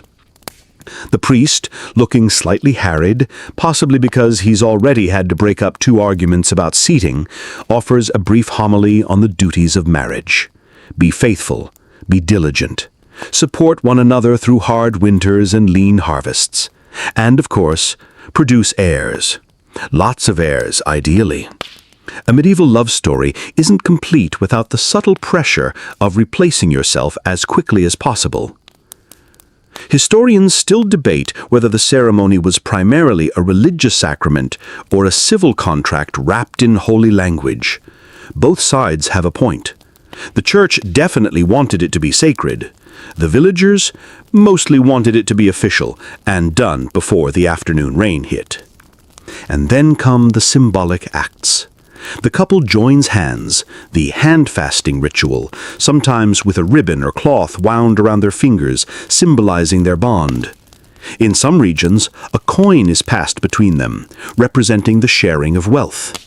Occasionally, they trade small gifts, a belt, a knife, or a woven garland. Nothing extravagant, just tokens to mark the day. Forget about rings being universal. They existed, yes, but not everyone could afford them. A simple metal band, if anything, or, in poorer villages, just the verbal contract sufficed. You glance at the gathered crowd, half the village, it seems, some smiling genuinely, others squinting critically, as though the bride's stitching or the groom's belt buckle might tell them something important about the couple's future prospects. Spoiler, it won't. But when has that ever stopped anyone? Once the vows are exchanged and the blessing is given, there's no dramatic kiss, none of that Hollywood flair. Just a nod, maybe a squeeze of hands, and the slow, relieved exhale of 2 people who are now officially bound together in the eyes of God, the church, and their neighbors, who will absolutely be talking about this for weeks. But the ceremony, that's just the beginning. Because now it's time for what medieval people arguably did best: eating, drinking, and making very enthusiastic merry.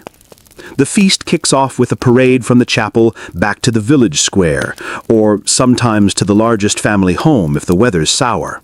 Musicians strike up a tune. Tables groan under the weight of trenchers piled with bread, cheeses, roasted fowl, and whatever meat the families could afford. A roast pig if they were lucky, a suspiciously stringy goose if not. Forget about dainty portions. Food is meant to be shared, plentiful and slightly chaotic. Jugs of ale and cider circulate so freely that by mid-afternoon at least one uncle is guaranteed to fall off his bench. Tradition, really. And the games, oh the games, tug of war, sack races, wrestling matches, often with just enough competitiveness to lead to mild injuries but not lawsuits. A traditional favorite involves blindfolding the groom, spinning him around, and making him search for his bride amid a group of giggling participants. Hilarious, mildly terrifying. The stakes, his pride, and the audience's entertainment. There's even a tradition of stealing the bride's shoe. No, really, whoever snags it during the dancing is entitled to a kiss or, in some regions, a small coin reward. Historians still argue whether this was a fertility blessing, a prank, or just a thinly veiled excuse for chaos. Probably all 3. Then comes the bedding ceremony. But don't panic, it's not as lurid as it sounds. In many villages, this simply meant escorting the couple to their home, tucking them into bed fully clothed, and then loudly banging pots and shouting blessings from outside. The implication was clear, but the execution was more rowdy noise-making than peeping tomfoolery. You catch the newlyweds as they sneak a moment amid the crowd. She's laughing, wiping cider from his chin with her sleeve. He's looking at her like she just conjured the sun. And for all the talk of contracts, cows, and coin purses, it's plain as day. This, right here, is the real reason anyone puts up with the negotiations, the gossip, and the goat-related dowry disputes. Love. Messy, loud, and imperfect, and entirely wonderfully human. As the wedding feast winds down and the sun dips lazily below the tree line, there's one final hurdle left for the newlyweds. A hurdle filled with equal parts excitement, dread, confusion, and, let's be honest, probably a bit of awkward giggling. It's the wedding night. Now, you might expect that after all the preparation, the dowries, the hand-fasting, the endless goat negotiations, this part would be straightforward. It is not. Because medieval wedding nights came wrapped in customs, expectations, and the kind of community involvement that would send any modern couple sprinting for the nearest exit. First of all, privacy was optional. In many villages, there was a tradition of the bedding ceremony. Picture this. The couple is escorted, sometimes marched, to their new home or sleeping quarters by a crowd of friends, family, and neighbors. The goal? Make sure the marriage was properly begun. Now, don't panic. Contrary to popular belief, this didn't always mean an audience for the main event. In many places, the ceremony ended with the couple being tucked into bed. Literally. Blankets pulled up, shoes removed, and sometimes a few mildly inappropriate jokes shouted from the doorway. Then the door would be shut. Loudly. Locked, if possible. The villagers might hang around outside, banging pots or singing ribald songs, just to ensure that any nervousness was drowned out by laughter. You watch from a respectful distance as the bride's sisters fuss over smoothing the straw mattress, while the groom's brothers refill the fire and, helpfully, point out where the best corner is for privacy. The couple exchange glances somewhere between horror and hysterical laughter. Of course, the pressure was real. The medieval world placed immense importance on consummating a marriage. A marriage wasn't considered fully valid until it was physically sealed. If things didn't, happen, the union could, in theory, be annulled. That led to its own set of complications, court cases, and undoubtedly very awkward conversations with priests. Historians still debate how often these proof of consummation rituals were actually enforced. Some records mention the presence of witnesses, thankfully outside the room, waiting to hear certain sounds or see symbolic signs, like the famous and often misunderstood bloody bedsheet custom. Was this really widespread, or did later writers exaggerate the drama for effect? The answer, as usual, probably varies by time, place, and just how nosy the neighbors were. There were also practical considerations. For many medieval couples, this wasn't just about romance. It was about starting the clock on producing heirs. Whether you were a peasant, needing extra hands for farm work, or a nobleman hoping for a son to inherit your land, the expectation was clear. Babies. Sooner rather than later. But let's not forget, these were two people, probably exhausted from a day of feasting, dancing, and dodging increasingly terrible jokes from uncles who had too much cider. Nerves were high. Expectations were weirdly formal. And depending on the situation, one or both parties might have had very little idea of what exactly was supposed to happen next. Cue and whispered advice from aunties. Some helpful, some less so. Rub honey on thy lips, it sweetens the mood. Or the ever-reliable, it's like milking a goat, awkward at first, but then it flows. You suspect more than one bride blinked at that particular gem of wisdom and wondered what, exactly, Aunt Margaret had been doing with her goats. Then there were the talismans, a sprig of rosemary tucked under the pillow for fertility, a pinch of salt at each corner of the bed to ward off ill fortune.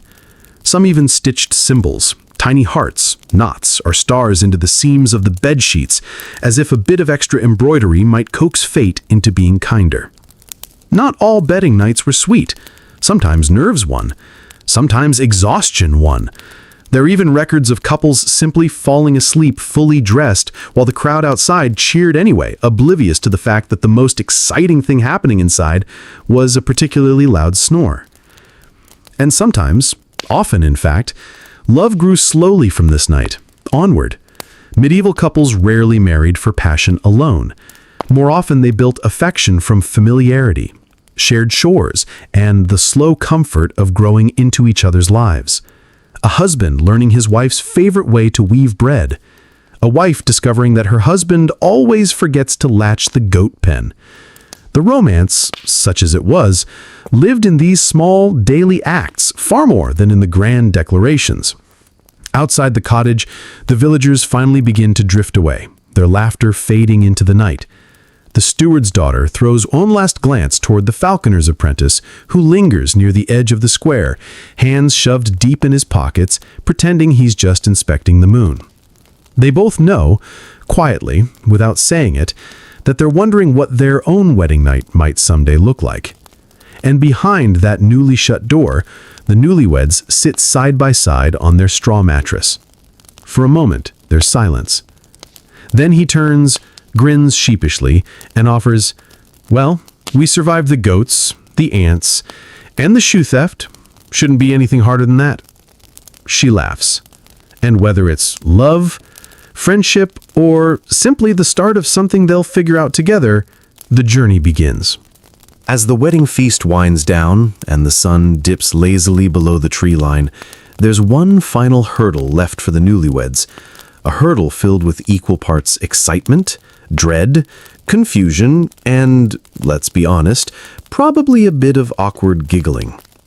It's the wedding night. Now, you might expect that after all the preparation, the dowries, the hand fasting, the endless goat negotiations, this part would be straightforward. It is not, because medieval wedding nights came wrapped in customs, expectations, and the kind of community involvement that would send any modern couple sprinting for the nearest exit. First of all, privacy was optional. In many villages, there was a tradition of the bedding ceremony. Picture this. The couple is escorted, sometimes marched, to their new home or sleeping quarters by a crowd of friends, family, and neighbors. The goal? Make sure the marriage was properly begun. Now, don't panic. Contrary to popular belief, this didn't always mean an audience for the main event. In many places, the ceremony ended with the couple being tucked into bed, literally. Blankets pulled up, shoes removed, and sometimes a few mildly inappropriate jokes shouted from the doorway. Then the door would be shut, loudly, locked if possible. The villagers might hang around outside for a while, banging pots or singing ribald songs, just to ensure that any nervousness was drowned out by laughter. You watch from a respectful distance as the bride's sisters fuss over smoothing the straw mattress, while the groom's brothers refill the fire and helpfully point out where the best corner is for privacy. The couple exchange glances somewhere between horror and hysterical laughter. Of course, the pressure was real. The medieval world placed immense importance on consummating a marriage. A marriage wasn't considered fully valid until it was physically sealed. If things didn't happen, the union could, in theory, be annulled. That led to its own set of complications, court cases, and undoubtedly very awkward conversations with priests. Historians still debate how often these proof of consummation rituals were actually enforced. Some records mention the presence of witnesses, thankfully outside the room, waiting to hear certain sounds or see symbolic signs, like the famous and often misunderstood bloody bedsheet custom. Was this really widespread, or did later writers exaggerate the drama for effect? The answer, as usual, probably varies by time, place, and just how nosy the neighbors were. There were also practical considerations. For many medieval couples, this wasn't just about romance. It was about starting the clock on producing heirs. Whether you were a peasant needing extra hands for farm work or a nobleman hoping for a son to inherit your land, the expectation was clear: babies, sooner rather than later. But let's not forget, these were two people, probably exhausted from a day of feasting, dancing, and dodging increasingly terrible jokes from uncles who'd had too much cider. Nerves were high, expectations were weirdly formal, and depending on the situation, one or both parties might have had very little idea of what exactly was supposed to happen next. Cue the whispered advice from aunties, some helpful, some less so. Rub honey on your lips, it sweetens the mood. Or the ever-reliable, 'tis like milking a goat, awkward at first, but then it flows. You suspect more than one bride blinked at that particular gem of wisdom and wondered what exactly Aunt Margaret was doing with her goats. Then there were the talismans, a sprig of rosemary tucked under the pillow for fertility, a pinch of salt at each corner of the bed to ward off ill fortune. Some even stitched symbols, tiny hearts, knots, or stars into the seams of the bedsheets, as if a bit of extra embroidery might coax fate into being kinder. Not all bedding nights were sweet. Sometimes nerves won. Sometimes exhaustion won. There are even records of couples simply falling asleep fully dressed while the crowd outside cheered anyway, oblivious to the fact that the most exciting thing happening inside was a particularly loud snore. And sometimes, often in fact, love grew slowly from this night onward. Medieval couples rarely married for passion alone. More often, they built affection from familiarity, shared chores, and the slow comfort of growing into each other's lives. A husband learning his wife's favorite way to weave bread.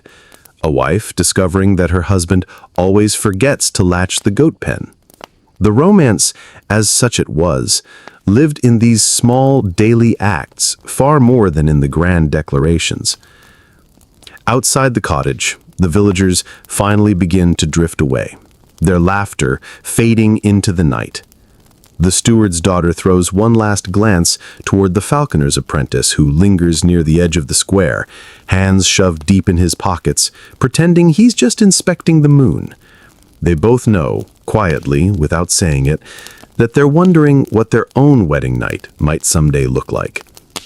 And behind that newly shut door, the newlyweds sit side by side on their straw mattress. For a moment, there's silence. Then he turns, grins sheepishly, and offers, "Well, we survived the goats, the aunties, and the shoe theft. Shouldn't be anything harder than that." She laughs. And whether it's love, friendship, or simply the start of something they'll figure out together, the journey begins. The sun rises higher, casting long golden beams through the narrow lanes of the village.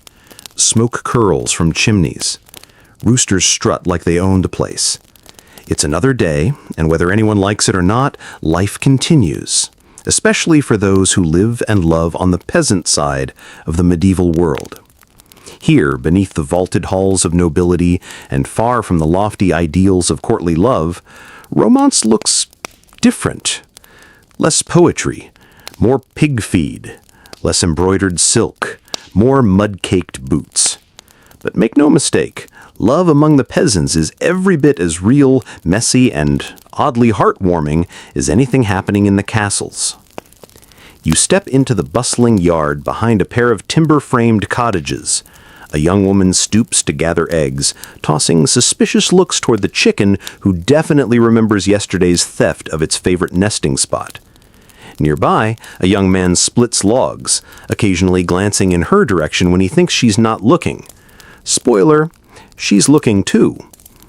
For peasants, the marriage pool is simple. Your options are, quite literally, the people you grew up around. There's no traveling to far-off courts or sending love letters by falcon. Your future spouse is almost certainly someone whose embarrassing childhood mishaps you already know intimately. Oh, that's Thomas. Yeah, he's the one who fell in the pig trough when he was 6. Romantic. But Proximity breeds familiarity, and familiarity, it breeds possibility. Courtship is woven into the fabric of daily chores. Drawing water at the same time, helping repair a fence, sharing gossip while turning hay. If the miller's son lingers just a little longer helping you stack firewood, it's not because he's that passionate about kindling. Historians often debate whether love was even a factor in peasant marriages or whether it was all practical. Truth? It's both. Yes, survival came first. Could this person carry water, bake bread, tend animals, plow a field? But affection often grew alongside that practicality. A good work partner was often a good life partner. The expectations were clear. Husbands worked the land, repaired tools, raised livestock. Wives managed the household, cooking, preserving food, weaving cloth, raising children, sometimes brewing beer, sometimes selling surplus goods at the market. But these roles overlapped constantly. Everyone worked. Everyone depended on each other. You wander past the flax-drying rack and spot a familiar scene. Two young people walking side by side, not too close, not too far, on the well-worn path toward the fields. Conversation flows in fits and starts, snatches of laughter, a few awkward silences. She kicks a pebble. He offers her a slightly crooked basket handle he just finished carving. No grand declaration, just offering something useful. Medieval flirting in its purest form. Of course, not all was sweet. Sometimes love was second to necessity. Widowhood was common. Accidents, illness, war, and childbirth took their toll. A widow might remarry not because of passion, but because running a small holding alone was nearly impossible. A man whose wife died young, likely in childbirth, might quickly seek a new partner simply to keep his household running. Love, in these cases, was a luxury that sometimes came after survival. Still, there's a gentler side too. Archaeological digs of medieval cottages have uncovered small domestic tokens: a carved spoon, a bone comb tucked under a floorboard, initials scratched into a beam. Were these gifts between spouses? Symbols of affection? Historians can only guess, but the evidence whispers that even here, amid the struggle to survive, people found ways to say, "I see you. You matter to me." Peasant weddings were usually small affairs. No lavish banquets, no lute players, just a gathering in the village square or outside the church. Witnesses, a priest if one was available, and then back to work. Maybe a loaf of bread sweetened with honey, maybe a flagon of ale passed between hands. Celebrations were modest but heartfelt. And then the rhythm resumed. Marriage meant partnership in every sense. Fixing roofs together, herding goats together, grumbling about the taxes owed to the local lord together. You imagine the late-night conversations, whispers about whose pig escaped, who's got the best vegetable patch, or which neighbor's rooster seriously needs to be quieter before sunrise. Children came quickly and often. Some couples raised half a dozen or more. Others grieved for the little ones who didn't survive harsh winters or fevers. Joy and sorrow walked hand in hand here, stitched into the same fabric of daily life. And yet there was laughter. The young couple you've been watching, her hands smudged with flour, his stained with sap, pause in their chores to trade a joke about the neighbor's perpetually broken fence. She rolls her eyes, he grins. It's not grand, sweeping romance. It's something better. Quiet, steady, real. Because for all its hardships, peasant love thrived on a simple truth. If you can survive a hailstorm, a stubborn cow, and the Lord's taxes together, well, you can survive anything. As the day rolls onward, you step beyond the hedgerows marking the edges of the village, following the dusty road toward the distant spires of a bustling medieval town. The air smells different here, less of dung and damp straw, more of wood smoke, roasting chestnuts, and something a little sharper, possibility. Because while love in the countryside is all about familiarity, shared chores, and growing up alongside your future spouse, in the city, it's an entirely different game. Welcome to the world of medieval urban love. The first thing you notice is how many people there are. Faces you don't recognize, strangers from other towns, merchants from other regions, travelers from entire other countries. The market square pulses with movement, noise, and, crucially, opportunity. In the countryside, you're often stuck with the same dozen eligible bachelors and bachelorettes who all vaguely resemble each other. In the city, choices, options, the thrilling, terrifying freedom of actually meeting someone new. You wander past the weaver's quarter, where looms clatter behind open doors. A young man leans against a doorway, chatting too casually with a milkmaid balancing two pails. She laughs, flips her braid over her shoulder, and walks away, but not before glancing back just once. Ah, yes, flirting, city edition. City courtship thrives in spaces unavailable to country folk. Narrow alleys where neighbors can't see every move. Market stalls bustling enough to allow private conversations in public. Alehouses, taverns, and bathhouses where eye contact lingers a bit longer and conversations start over shared bread or mead. Historians still debate whether urban romance was more liberated than rural courtship, or just better at hiding. The anonymity of city life certainly helped. No gossipy grandmothers here watching every sideways glance.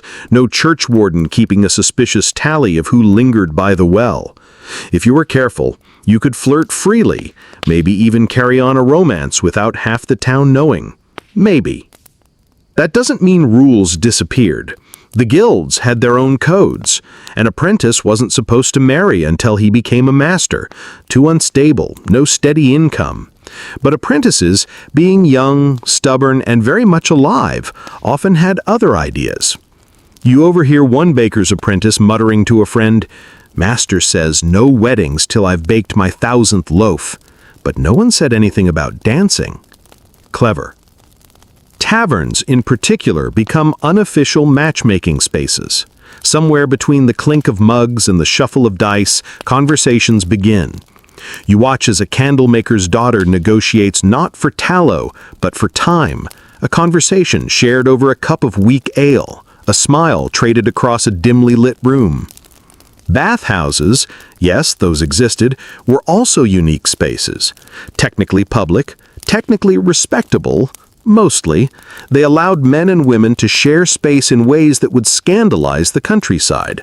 Cleanliness mixed with conversation, and sometimes more than conversation. Of course, the church wasn't thrilled about this setup.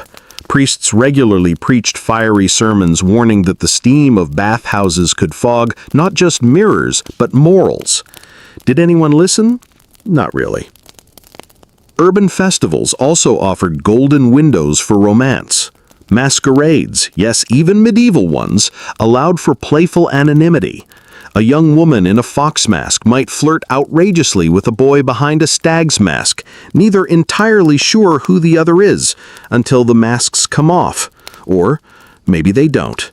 Mystery has its perks. But with freedom came risks. Urban romances were sometimes less bound by family oversight, but that also meant fewer safety nets. A broken promise in the village brought public shame and possibly a fine. In the city, it might mean abandonment, a sudden disappearance, or, if things went badly, an unwanted pregnancy with no helpful neighbors to step in. Some stories end sweetly. A cobbler's apprentice meets a seamstress at the midsummer fair. They marry, open a shop together, and bicker for 40 years about whether his shoes are more important than her gowns. Classic. Others, less so. You hear whispers about a visiting merchant who wooed the cooper's daughter with promises of silk and a better life, only to vanish when his ship sailed at dawn. Her father grumbles, her sisters shake their heads, but her eyes still flick toward the docks every time a sail appears on the horizon. Yet, for every broken heart, there's another story. One of letters exchanged between balconies, of love notes hidden beneath loaves of bread, of meetings arranged in the shadow of cathedral towers where nobody dares look too closely. You pause in the shadow of a tall stone wall, watching as the falconer's apprentice, yes, him again, leans casually against a cart. He's not in his village today, no. He's here, in the city, perhaps testing the waters of a different kind of freedom. Across the market, the steward's daughter stands inspecting bolts of cloth with feigned interest, but with eyes that keep flickering back towards him. No parents, no village gossips, just space. City love is faster, riskier, more intoxicating, less about lifelong neighbors, more about what happens when strangers cross paths and wonder, what if? The city streets hum with energy, but your feet soon carry you back toward the quieter roads that lead away from the bustle. And it's here, in the fading light of day, that you start to notice the edges of another kind of love story, the ones that cross boundaries even taller than parish walls or village fences. Because falling in love is already complicated in the medieval world.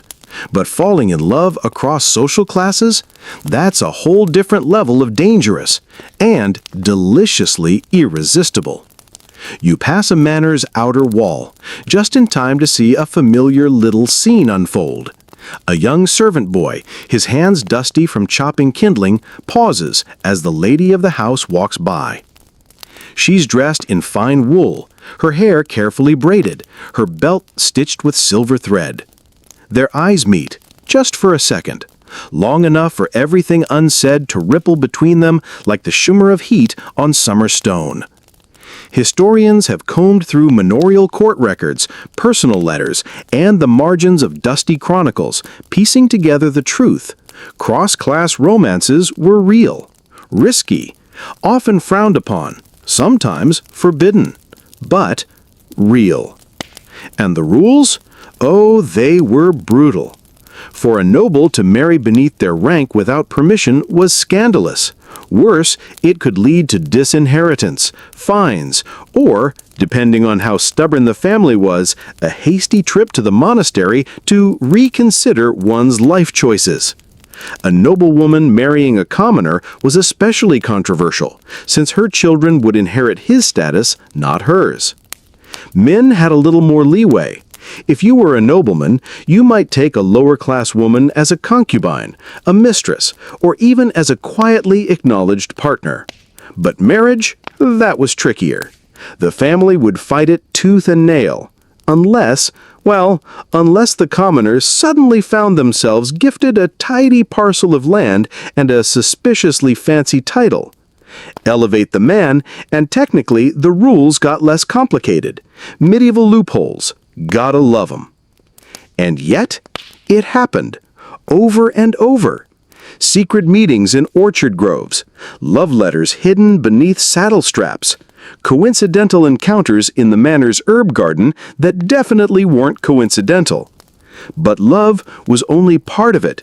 Power, money, and survival were tangled right alongside. Imagine a young maid who catches the eye of a minor noble. Is it affection? Is it opportunity? Is it both? And on his side, does he care for her, or does he simply enjoy the thrill of bending the rules? You hear the tale whispered by two washerwomen at the stream, a knight's son and the baker's daughter. He promised marriage. She believed him. And when she found herself expecting, well, the story forks right there. Some say he fled. Others say he defied his father, married her anyway, and moved to a distant shire where no one knew or cared that her hands were calloused from kneading bread rather than spinning gold thread. There's another story, less dramatic but no less real. A wealthy merchant's son who falls for a shepherd's daughter. Not exactly royalty, but the gap is still significant. His family balks, hers stares in disbelief. But the merchant's son has a solution. He offers her father a partnership. Sheep for wool, wool for profit. It's practical, it's profitable. And suddenly, the marriage isn't just tolerable, it's smart business. Historians still debate whether these marriages were rare exceptions or more common than the official records suggest. After all, the people writing the chronicles, monks, scribes, clerks, weren't exactly eager to record every instance of Lord Geoffrey fell for the alewife's daughter and now they own 3 pigs and a surprisingly happy life together. But dig into the manorial rolls and church finds and little clues peek through. Of course, not every cross-class romance ended with marriage. Many ended exactly where they started. In flirtation, in longing, in the aching knowledge that society would never let the story go further.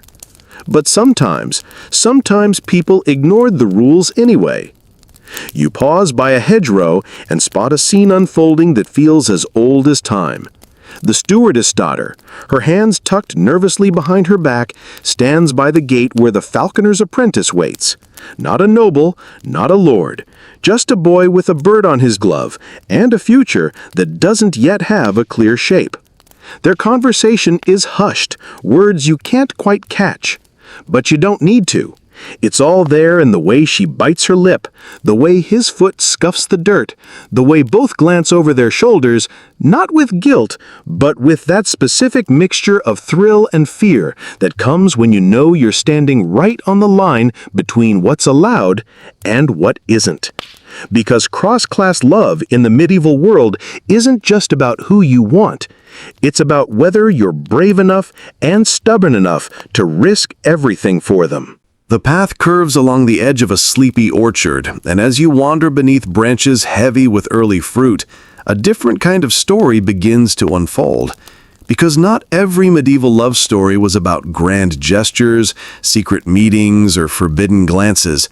Some were quieter, older, and wrapped not in the thrill of something new, but in the weathered, comfortable rhythm of something long-lasting. Welcome to the world of married love, 20 years in. You pass a cottage with smoke curling from the chimney and laundry flapping on a crooked line. A man is mending a broken fence post while humming off key. His wife kneels nearby, sorting onions and muttering under her breath about the state of his boots. Neither looks up, neither needs to. Their conversation hums beneath the silence like the steady rhythm of a loom. "That rooster's gotten into the turnips again." Told you the fence needed fixing last Michaelmas. And I told you your brother was useless with a hammer. There's no swooning here, no dramatic sighs. But when he straightens up, his hand automatically brushes her shoulder as he walks past. She swats him, half fondness, half warning not to track mud into the house. The corners of both mouths twitch, not quite smiles, but close. Historians often overlook this part of medieval love, the middle bit, the bit after the wedding feast, after the first harvest together, after the 3rd child and the 5th leaky roof. But this, arguably, is where love shows its truest form, not in the grand beginnings, but in the daily choosing. Marriage was, above all else, a partnership. You grew crops together. You raised animals together. You survived plagues, famines, taxes, and endless church sermons together. Love was the steady hand passing you the right tool before you asked. The shared glance when the bread rises perfectly. The shoulder you lean on after burying a child or losing the last pig to illness. It wasn't always tender. Arguments were frequent, often loud, sometimes spectacular. Entire court records survive detailing medieval marital spats that turned public. One from 14th century England reads, "John did strike Alice with a ladle during the kneading of dough, which was returned in kind with a broom to the head." Domestic disputes, timeless. But just as often, there was laughter, the kind that bubbles up unexpectedly when the cow escapes again, or when the youngest child decides that mud is a perfectly acceptable dinner. You overhear it now, the sudden peal of laughter from the cottage when the husband accidentally steps squarely into a water bucket she definitely warned him about. Anniversaries weren't really a thing yet, no gold bands or fancy dinners, but couples marked time in their own ways. The year the roof caved in during the snow, the spring the goats had triplets, the summer you finally learned to thatch properly. Each moment a stitch in the quilt of shared life. And intimacy, it was different.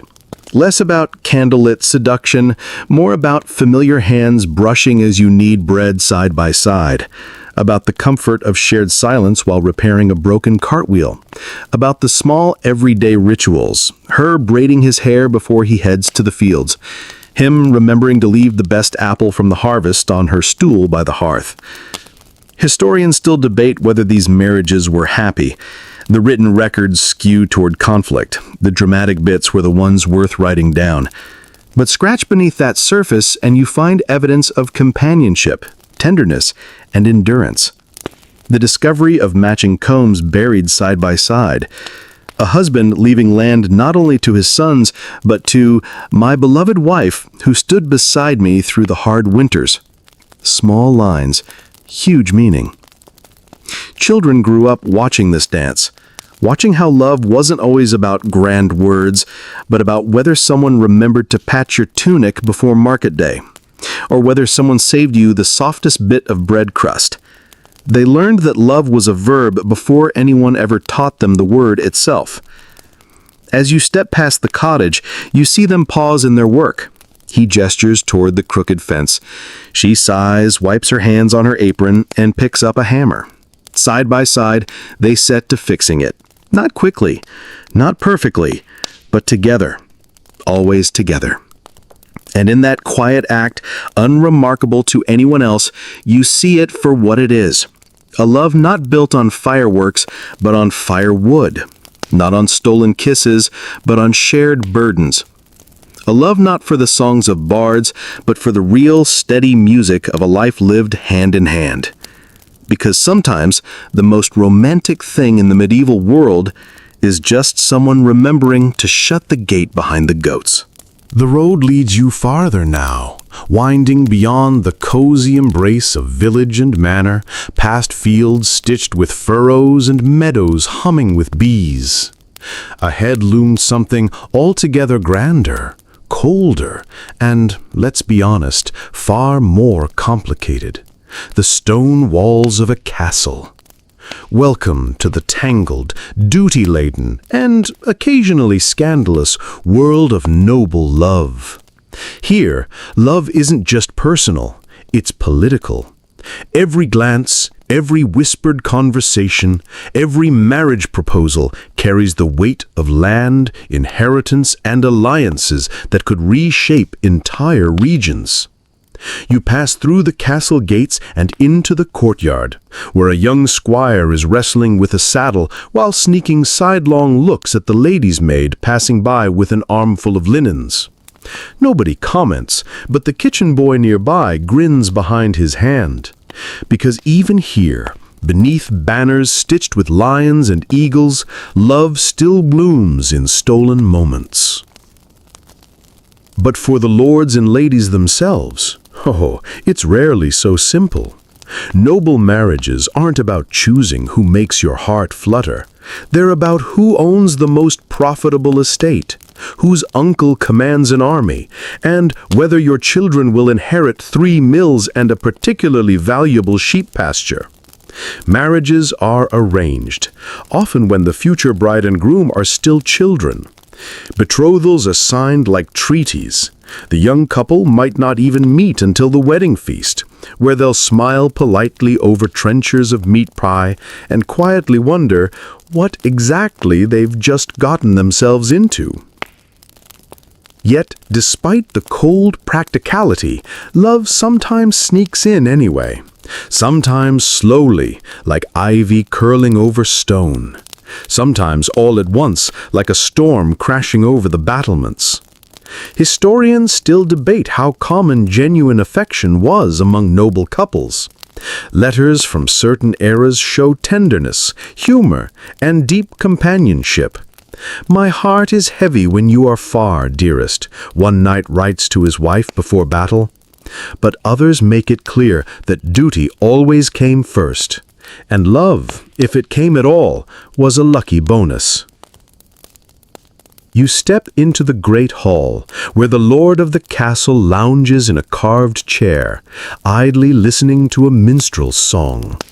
His wife sits beside him, fingers busy with embroidery, but ears sharply tuned to every whispered conversation among the gathered knights and visiting dignitaries.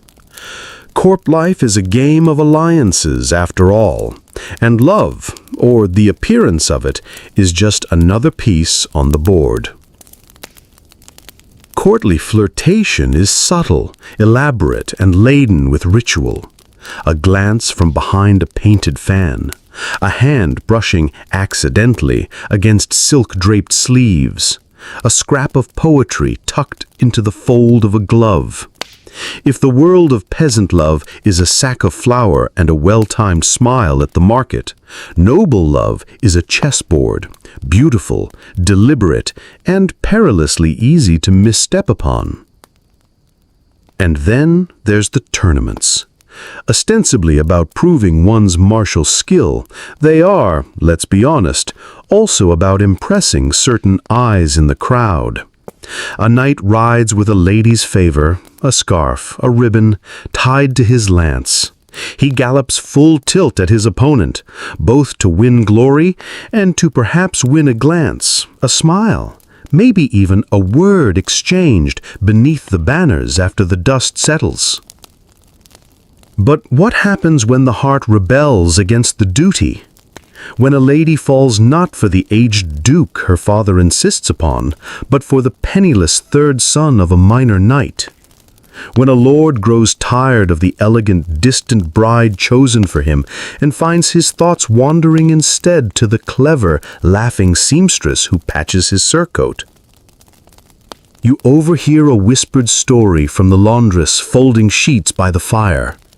The youngest daughter of a baron, promised to a man thrice her age, disappeared the day before the wedding. Some say she fled to a convent.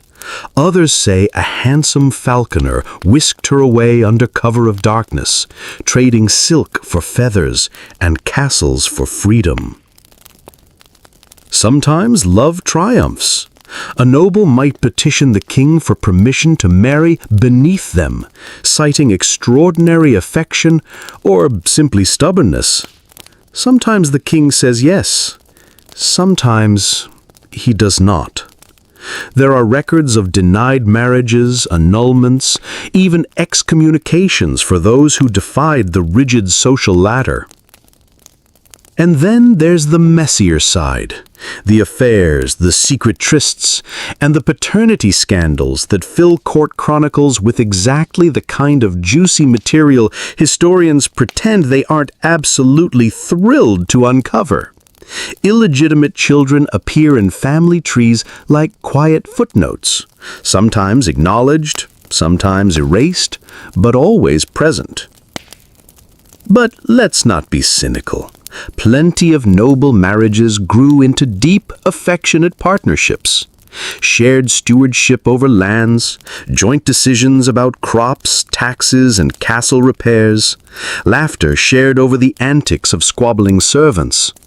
A knight writing home from campaign not just about war, but about how much he misses the smell of his wife's hair or the sound of her singing in the solar. And sometimes, just sometimes, there's the sheer foolish joy of a love that defies every expectation. You spot it now, as the steward's daughter stands just beyond the castle gate, waiting. The falconer's apprentice approaches, pretending to inspect his bird, but his smile gives him away. A quiet glance passes between them, a quiet question, a quiet answer. Because whether wrapped in velvet or linen, love in the medieval world, noble or not, is still just two hearts wondering the same thing. Do you see me the way I see you? The castle walls loom taller behind you now, as your path leads toward the sacred heart of nearly every medieval community, the churchyard. The bells toll softly in the distance, calling some to prayer, and others to think very carefully about their romantic choices. Because while the church was busy managing souls, it also had plenty to say about how, when, and with whom those souls could fall in love. Welcome to the labyrinth of medieval love according to the church. You wander past the stone arch of the chapel door, pausing to read the notice board. Among the prayers for rain and the announcements about tithes, one particular line catches your eye. Banns of marriage are hereby published, followed by 3 names written in spidery script. The banns, a legal and spiritual tradition where an engaged couple's intention to marry was publicly announced during 3 consecutive Sunday Masses. The idea? Give the community a chance to raise any objections. Does anyone know of a lawful reason these two should not be joined in holy matrimony? Translation, speak now or forever hold your peace, preferably before the cake's baked. Why? Because the church wasn't just invested in your spiritual well-being, it was the medieval world's HR department for marriage. Were you secretly related? Had one of you made a hasty vow of chastity during a particularly stressful plague outbreak? Had someone accidentally married someone else 3 villages over and forgotten to mention it? The church was here to sort it all out. Historians still argue how often the banns actually stopped a marriage. In most cases, they were a formality, but sometimes a voice did rise from the pews. Sometimes it was a jilted former sweetheart. Sometimes it was a neighbor with a long memory and a slightly overdeveloped sense of justice. Occasionally, it was someone pointing out that the groom had in fact been hand-fasted to someone else the previous year during the midsummer fair. Awkward. Then there were the consanguinity laws, the church's very detailed and very confusing rules about not marrying anyone you were related to, down to your 7th cousin. In tiny medieval villages where everyone was frankly a cousin of a cousin's cousin, this created spectacular headaches.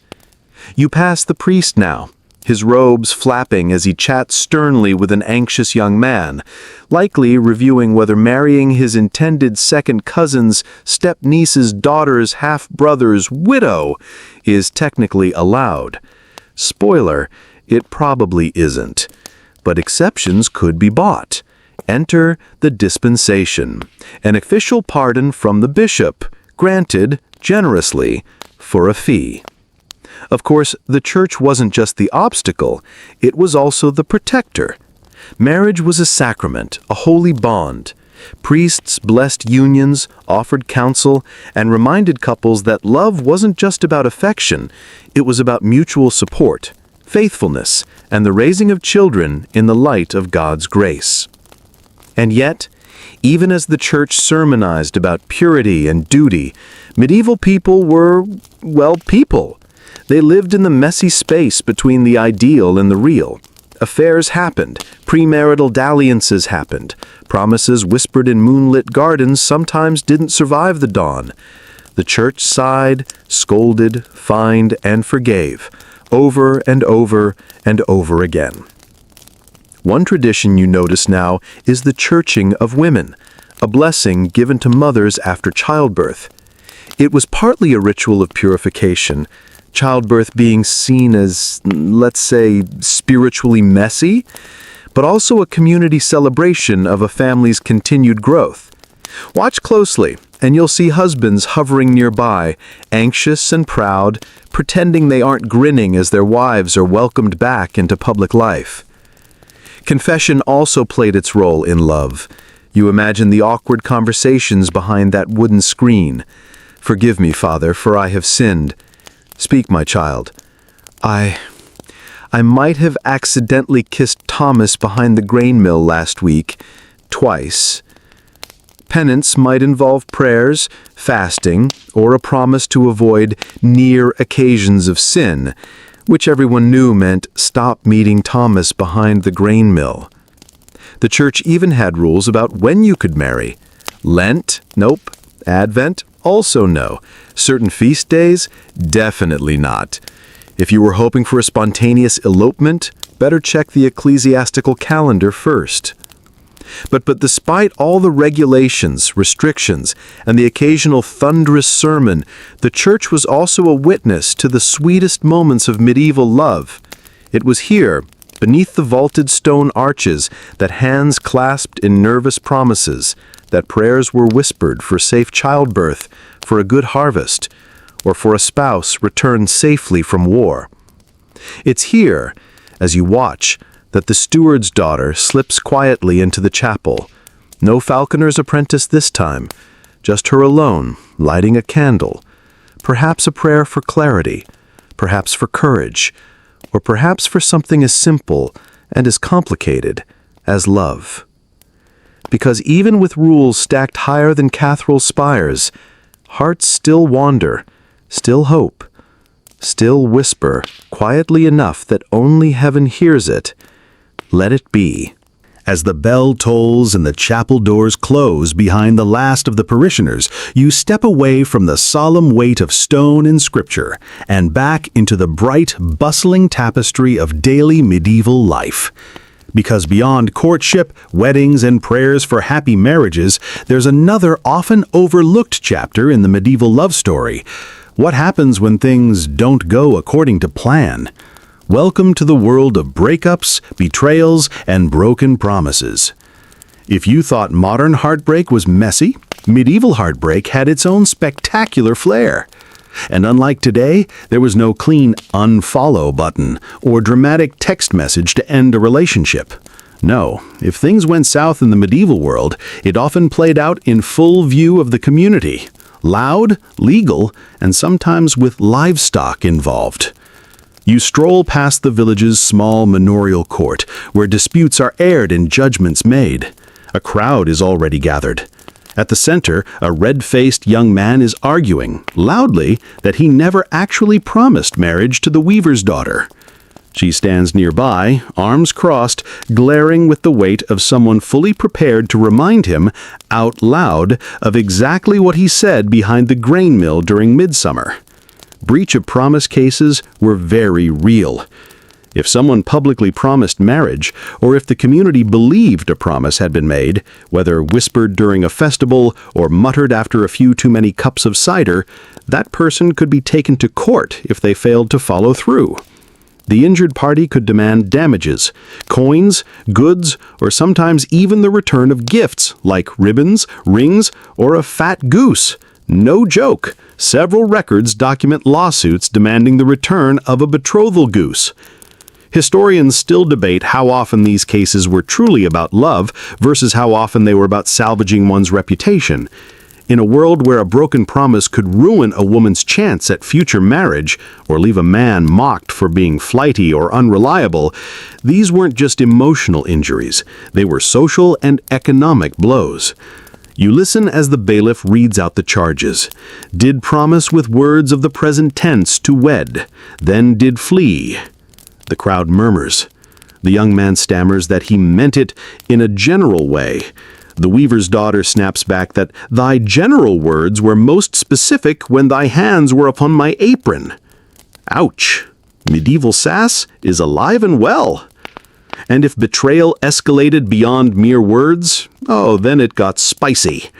Songs, poems, and court records are littered with tales of jealous lovers, of midnight vandalism, doors smeared with soot, rude symbols carved into barn doors, or, in one particularly dramatic case, a jilted woman releasing a rival's goats in the middle of market day while yelling, "May thy house be as empty as thy promises." Iconic. Infidelity within marriage was another powder keg. Adultery was a serious offense, punishable by fines, public penance, and social shame. For women, it could mean being driven from the household, or even from the village. For men, well, let's say the punishment was often lighter unless things got particularly scandalous or violent. Double standards, medieval edition. Yet, as always, people found ways around the rules. There are records of couples who simply separated. No legal divorce as we understand it. Divorce wasn't really a thing unless the church annulled a marriage for serious reasons like consanguinity, being too closely related, or non-consummation. But informal separations? Absolutely. A husband might move into his brother's household. A wife might return to her father's farm. Their marriage technically remained valid, but in practice, it was over. Sometimes this lasted for years, with both quietly pretending the others simply didn't exist. You pass a pair of elderly neighbors sitting on opposite ends of a shared bench, carefully ignoring each other so fiercely it practically generates its own gravitational field. But heartbreak wasn't always bitter. Sometimes it faded into something quieter, sadness perhaps, but also resilience. A widow who remarries not for love but for security. A man who, after being jilted at the fair, quietly courts someone kinder, someone steadier. Life moves on, with or without fireworks. Of course, the community never forgets. You hear snippets as you pass the bakery. Aye, he's the one who left Anne before Michaelmas, traded her for a girl from the next parish with a bigger dowry, rotten like last winter's turnips. Oof, small towns. Some things never change. Yet even here, beneath the sting of betrayal and the ache of broken dreams, love finds a way to rebuild. You spot it in the shy glance between the baker's apprentice, heartbroken last year, and the butcher's niece who hands him a slightly larger slice of pie than strictly necessary. A peace offering, a beginning. And as you glance toward the edge of the square, there they are again, the falconer's apprentice and the steward's daughter, standing just close enough to share a shadow, but not quite close enough to be accused of impropriety. Their future is still unwritten, still uncertain. But then again, isn't that the most honest part of any love story? Because whether it ends with vows or with walking away, love in the medieval world, like today, is always a risk, always a leap, and always, always worth it. The road winds onward, past fields soft with wind-rustled barley and clusters of travelers ambling toward the distant market town. As your footsteps crunch along the worn path, you find yourself thinking about a quieter, often overlooked kind of love. The love that doesn't end in marriage or courtship, or even a whispered promise behind the mill. Because not everyone in the medieval world was married, and not everyone wanted to be. Welcome to the world of single life in medieval times. You pass an older woman tending a row of beans by her cottage. No husband in sight, no bustling brood of children. Just her garden, and the steady rhythm of a life lived on her own terms. Around the corner, a gray-bearded cooper sharpens his tools, whistling to himself as he works alone. His house notably free of the usual household chaos. Historians often fall into the trap of assuming that medieval life was always centered on marriage and family. And certainly, for most people, that was the expected path. But dig a little deeper, and you uncover a rich, complex world of people who never married. Some by choice, some by circumstance, and some because life had other plans entirely. For women, singlehood came in many forms. Some were widows, women who, having lost a husband, chose not to remarry. And why would they? As a widow, a woman had legal rights she often didn't enjoy while married. She could own property, run a business, and manage her own affairs without a husband or father hovering in the background. In fact, medieval towns often had thriving networks of widowed women running breweries, inns, cloth shops, or even lending money at interest. You overhear one widow now, briskly negotiating with a sheep merchant. 2 ewes and the ram. No, not that one. Look at his knees. He's crooked as my light husband's sense of humor. The merchant winces, but agrees. She walks away, chin high, skirt swishing. No man required.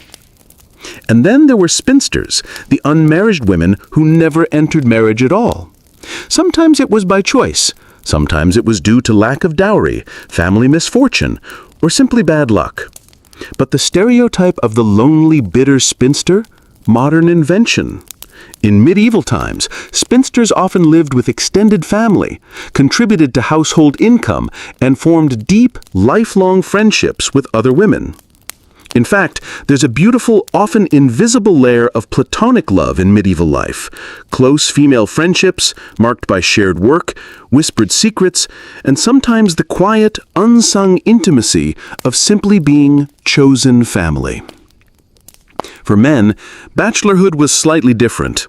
An unmarried man might be an apprentice, still working toward his freedom to open his own shop, or he might simply be someone who never quite found the right partner, or never wanted one. Some bachelors became hired workers, traveling from manor to manor. Others inherited family plots, but chose to work them alone, living simply, quietly, and contentedly. And then there were those who chose a different path entirely, entering religious life.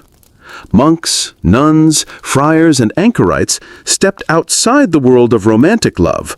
Well, in theory, we've already heard how imperfectly that sometimes went. Their love was directed toward God, toward contemplation, toward the community they served. But don't mistake it for loneliness.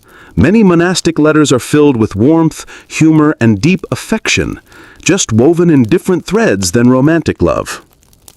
You pass a monastery's garden wall just now as two young nuns chat over their herb baskets, one teasing the other about accidentally picking too much lavender. Their laughter rings like wind chimes, proof that even in lives devoted to solitude or prayer, love, of a different kind, thrives. Of course, not every single person chose the life. Some felt its loneliness acutely. You hear stories of men who grew bitter without families, or women who spent years watching the younger generations pair off while their own hands remained empty. There were moments of sadness, of longing, of wondering whether the road untaken would have been sweeter. But equally, there's resilience here, a kind of self-sufficiency that pulses quietly beneath the surface.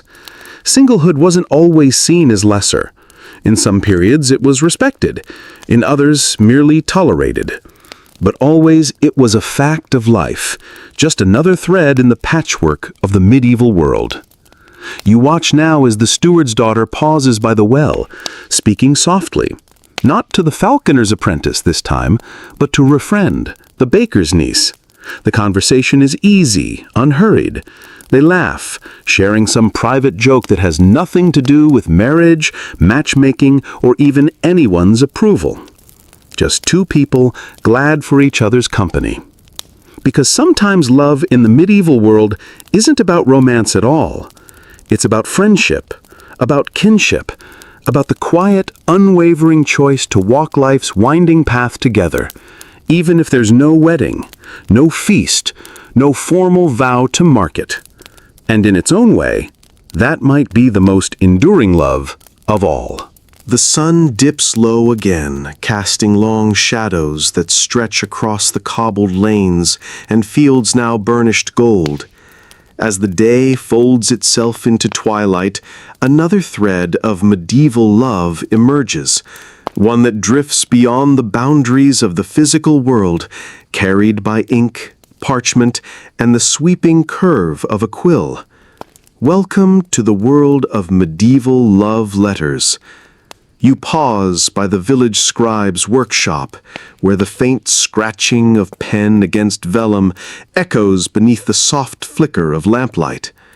A young man hovers nervously by the door, hat in hand, cheeks flushed.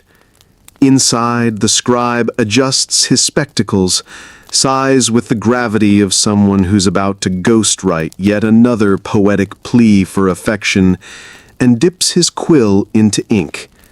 Because here's the thing, not everyone in the medieval world could write, but that didn't stop anyone from wanting to send words of longing, of apology, of tentative hope to the person who occupied far too much space in their thoughts.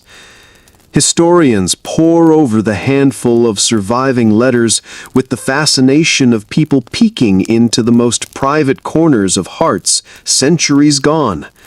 Some are grand, missives between nobles, knights, and queens. Others are humbler, written for merchants, farmers, or hopeful apprentices. But the sentiment? Universal. A typical letter might begin with something florid. To the fairest rose among women, whose eyes outshine the morning star. You try not to snort as the scribe patiently copies the young man's dictated words. The boy shuffles, coughs, and mutters, Maybe less about stars. More, tell her I liked how she laughed.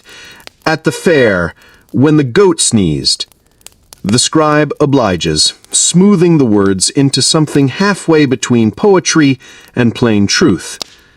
Letter writing wasn't just about words, it was theater. The choice of parchment, plain or dyed, the ribbon tying it shut, red for passion, blue for loyalty, green for new beginnings. Some letters were sealed with wax, pressed with signet rings if the sender had one, or simply folded intricately to prevent prying eyes. A popular flourish was the acrostic, each line beginning with a letter that, when read downwards, spelled out the beloved's name. Cheesy? Absolutely. Timeless?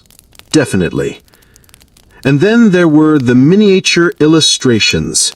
A sketch of a heart, of two clasped hands, of a flower with petals drooping just enough to suggest, "I wilt without thee."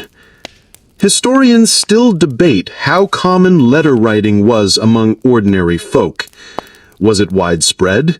Was it reserved for the semi-literate middle class and above? The surviving samples suggest both. Professional scribes in towns often advertised love letter writing as part of their services, tucked between will drafting and property deeds on their painted signs. You spot a delivery unfolding now. The baker's apprentice, grinning too wide to be subtle, presses a folded scrap of parchment into the hand of the cooper's daughter. She tucks it into her apron without looking, but the pink creeping up her neck says she'll be reading it the second she rounds the corner. Not every letter was brave. Some were anonymous, left wedged beneath a cottage shutter or pinned to the market stall's fence post. Figuring out who sent it was half the agony and half the thrill. But letters could also be dangerous. A misplaced note might spark gossip that lingered for years. One medieval court case records a dispute where a spurned suitor produced a love letter, badly written, terribly spelled, as proof that the girl had promised marriage. She argued, quite credibly, that it wasn't her handwriting. The court sided with her, but the letter was still read out loud, line by mortifying line, in front of half the village. There were even love letters written between spouses separated by distance, perhaps one off at a distant market, or summoned to war. These often carried less poetry and more practicality, like, "The chickens are well, the roof leaks, I miss thee more than fresh bread in winter." Simple, honest, enough to warm a lonely evening. You pass the falconer's apprentice now, sitting beneath the old oak, scribbling furiously on a scrap of parchment. His brow furrows, his tongue peeks from the corner of his mouth in deep concentration. Nearby, the steward's daughter pretends, rather badly, to be arranging flowers at the well. She glances his way every third heartbeat, maybe every second. Will he be brave enough to deliver it? Will she be bold enough to read it out loud? The future hangs, trembling, in that fragile space between ink and silence. Because in the end, whether whispered over bread stalls, stitched into ribbon, or folded carefully into a waiting hand, love in the medieval world was always this, a message sent, uncertain if it will be received, but sent anyway. The breeze carries the scent of damp earth and wildflowers as you wander further, past hedges heavy with late summer berries. Voices drift from the village green, where a small crowd has gathered, not for a feast or fair this time, but for a storytelling circle. Because sometimes medieval love wasn't lived. Sometimes it was imagined, dreamed, sung. Welcome to the world of courtly love and romantic tales.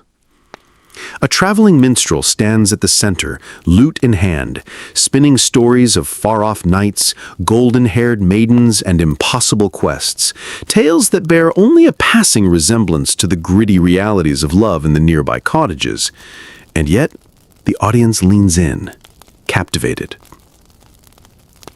Courtly love was an invention of the nobility, a kind of romantic ideal that flourished in the 12th and 13th centuries, particularly in the courts of France, England, and Italy.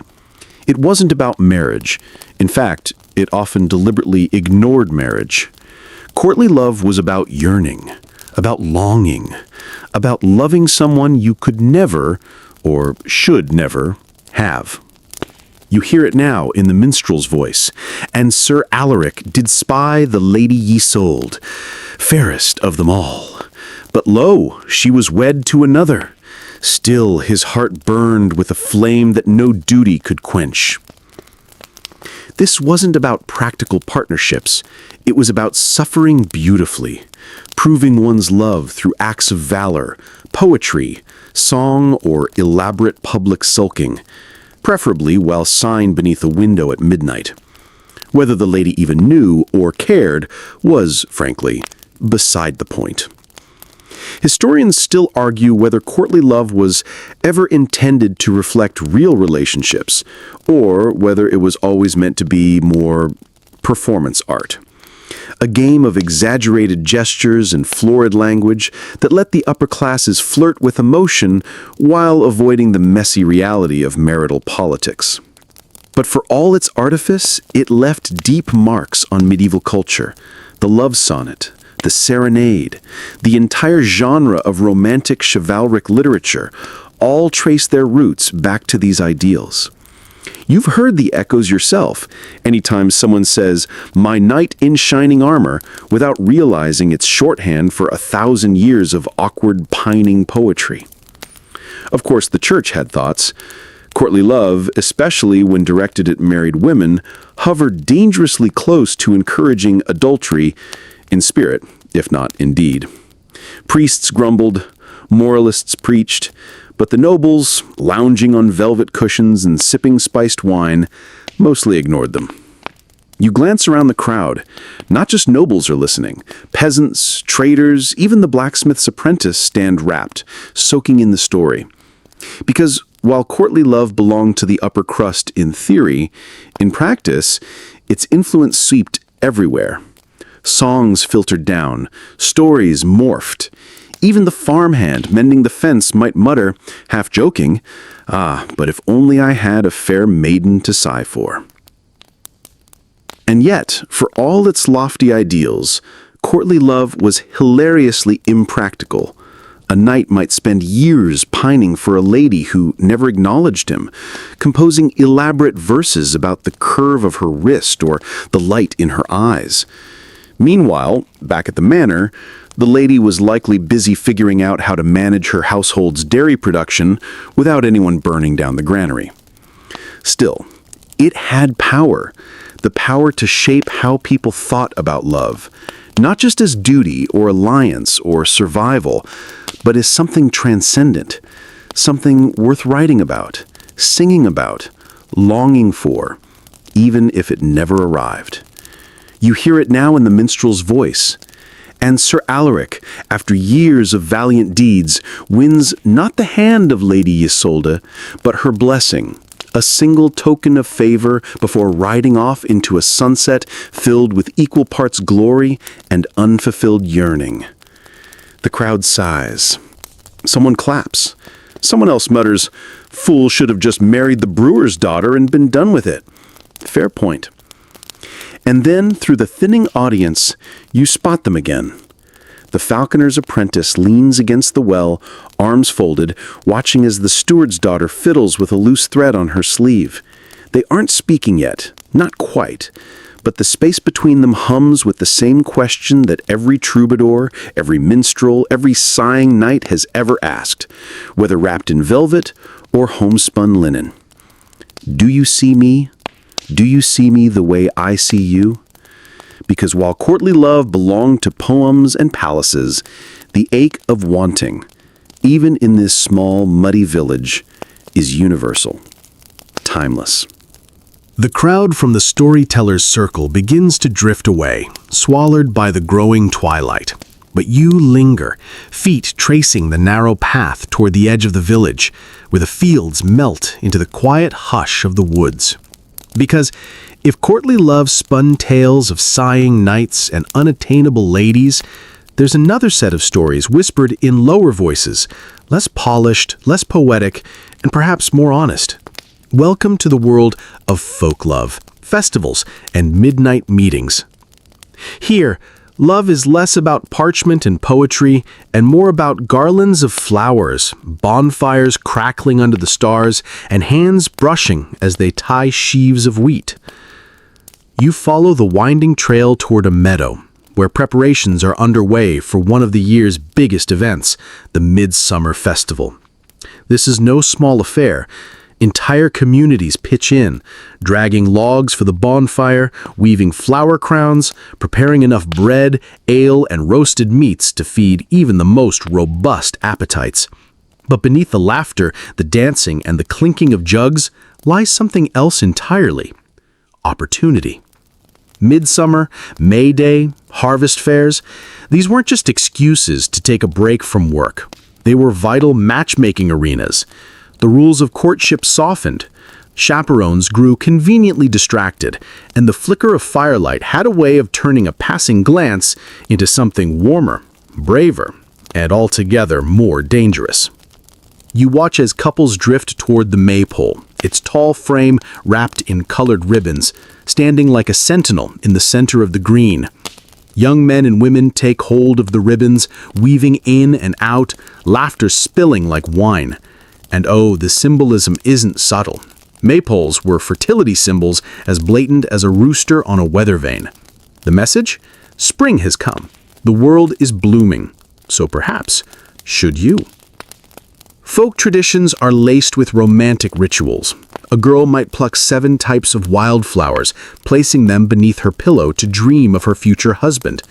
A boy might leap over the midsummer fire, not just to show off his agility, but as a way of proving his courage and catching the eye of someone watching from the sidelines. And then there are the nighttime games. Hide and seek in the darkened woods, chase and catch among the tall grasses. On the surface, innocent fun. Beneath the surface, highly strategic opportunities for whispered confessions, secret kisses, and, let's be honest, a fair bit of mischievous hand-holding. Historians still debate how much of the midsummer lore was actually ancient pagan ritual versus playful medieval invention layered with meaning over the centuries. But what's clear is that these festivals mattered. They were spaces where social lines blurred, where future marriages were quietly tested, and where someone could, for just one night, step outside the rigid expectations of daily life. You spot the falconer's apprentice now, standing nervously at the edge of the circle of dancers. His hands twitch at his sides, unsure whether to step forward. And there, on the other side, the steward's daughter, pretending to adjust the flowers in her hair, but clearly watching him with the kind of focused nonchalance that can only mean one thing. She hopes he does. The crowd breaks into a song, an old one, passed down through voices older than memory itself. The lyrics are half nonsense, half flirtation. Come away, fair lad, come away, come soon, before the fire burns low and the midsummer moon fades. Folk customs weren't always sweet. Sometimes they were raucous, a game of blind man's bluff, where the blindfolded seeker stumbles, conveniently or not, into the arms of someone suspiciously stationary. A mock marriage ceremony performed by laughing friends, binding 2 young people with garlands of ivory, supposedly just for fun. Supposedly. But even within the laughter, there's risk. A smile held a beat too long might fuel months of gossip. A walk taken together into the woods might return with more than wildflowers, perhaps the seed of a future marriage or a future scandal.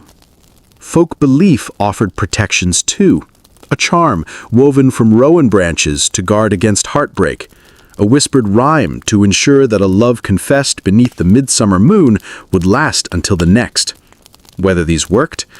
Well, that depended as much on the hearts involved as on the magic. And yet, for all the silliness, for all the drunken singing and impromptu wrestling matches, there's something tender at the core of these traditions. A shared human truth, that beneath all the ritual, beneath the bonfires and flower crowns, love is always an act of bravery, a reaching out into the uncertain, hoping someone will reach back. And as the final verse fades and the crowd erupts into laughter, the falconer's apprentice finally steps forward. Not much, just enough to offer a hand, palm up, toward the steward's daughter. For a long heartbeat, the world holds its breath. Then she slips her fingers into his. And beneath the starlight, as fire sparks rise into the sky, a new thread is quietly stitched into the ancient tapestry of love. The ambers from the bonfire glow softly in the dark as the festival slowly winds down. People meander home with flower crowns askew, cheeks flushed from cider and dancing, and hands perhaps held by someone they didn't arrive with. But as the revelry fades, another kind of story begins to unfold. The story of love tested by distance, by time, and by uncertainty. Because not every love in the medieval world stayed within the safety of the village or the manor. Sometimes love was stretched thin across leagues of countryside, mountain passes, and treacherous roads. Welcome to the bittersweet world of long-distance love in the Middle Ages. You follow the worn track leading away from the village, past a way station where travelers pause to rest before the next leg of their journey. Here, among the merchants packing goods and the squires tightening saddle straps, love clings quietly to the edges, tucked inside parting glances and hurried promises. Medieval life was far less static than we often imagine. Apprentices left home to train in distant towns. Soldiers were summoned to wars hundreds of miles away. Pilgrims set out for Canterbury, Santiago, or Rome. Traders followed winding rivers and rough roads for months at a time. And every departure left someone behind, waiting, hoping, and wondering.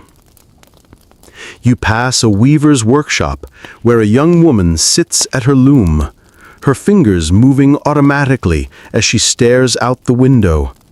Her husband, an apprentice carpenter, left for a far-off city last spring.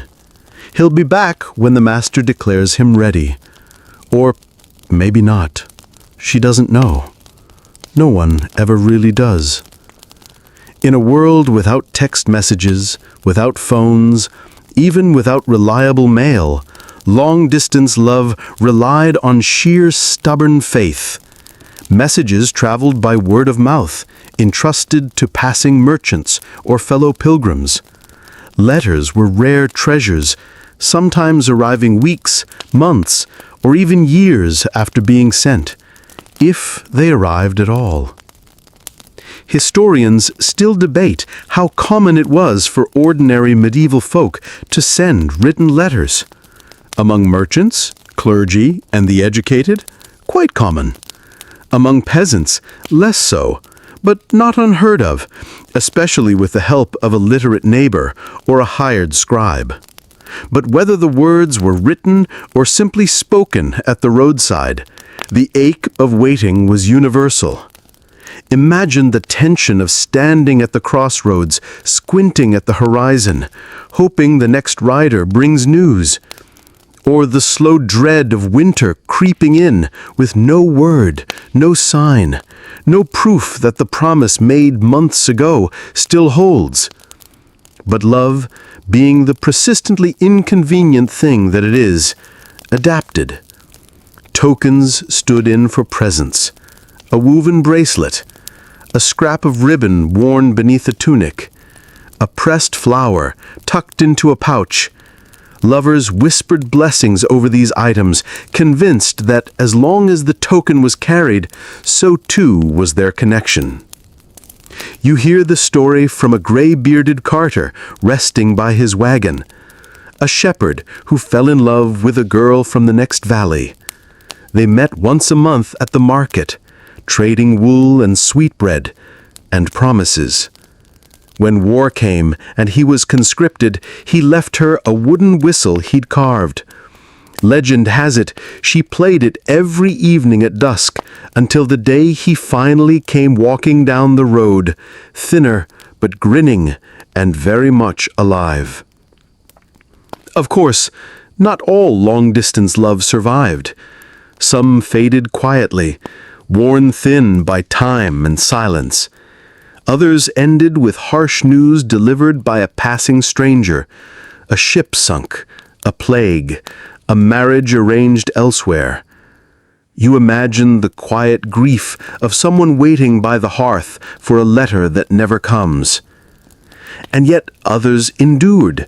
Some sweethearts waited years, defying odds and expectations. There are records, tucked in wills, property deeds, and church registers, of couples who reunited after long absences, sometimes with nothing more than stubborn hope holding them together. You glance toward the edge of the road where the falconer's apprentice stands now, one hand resting on the tether of his bird, the other holding a folded scrap of cloth. Across from him, the steward's daughter presses something into his palm, too small to see clearly, but important enough that his fingers close around it like a lifeline. Their conversation is quiet, earnest. No dramatic speeches, just the simple, desperate, beautiful act of asking someone to wait and to promise that they'll come back. Because in the medieval world, as in any world, love is sometimes less about the moments spent together and more about the silent, faithful waiting in between. The path turns once more, leading you toward the far corner of the village, where the stone walls give way to soft fields and the quiet hush of a small burial ground. Rows of crooked headstones stand under the swaying branches of yew trees, their inscriptions worn smooth by centuries of wind and rain. Here, beneath the surface of the earth, lies another layer of the medieval love story, the one that comes after vows is spoken, after hands are held, after a life is shared. This is the story of love, loss, and remembrance. Because in the medieval world, love didn't end with death, it transformed. You pass a small group gathered at a fresh grave. A woman stands beside it, hands clasped tightly around a sprig of rosemary, an ancient symbol of remembrance. Her eyes are dry, but far away, as if part of her is standing somewhere else, back in the memory of a morning spent baking bread together or mending a fence side by side. Grief in medieval life was not hidden. It was public, ritualized, and deeply communal. Women often led the mourning, donning veils or dark cloth, wailing in some regions as part of a formal grieving process. Neighbors gathered not just to comfort, but to share the burden, to cook meals, tend animals, and fill the space left behind by the one who was now gone.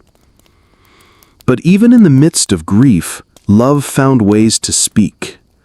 In wealthier families, tombs were carved with effigies, a husband and wife lying side by side in stone, their hands sometimes clasped eternally together across the marble. You spot one now, worn smooth but still visible. Two figures, forever joined beneath the gaze of angels. In humbler villages, the markers were simpler.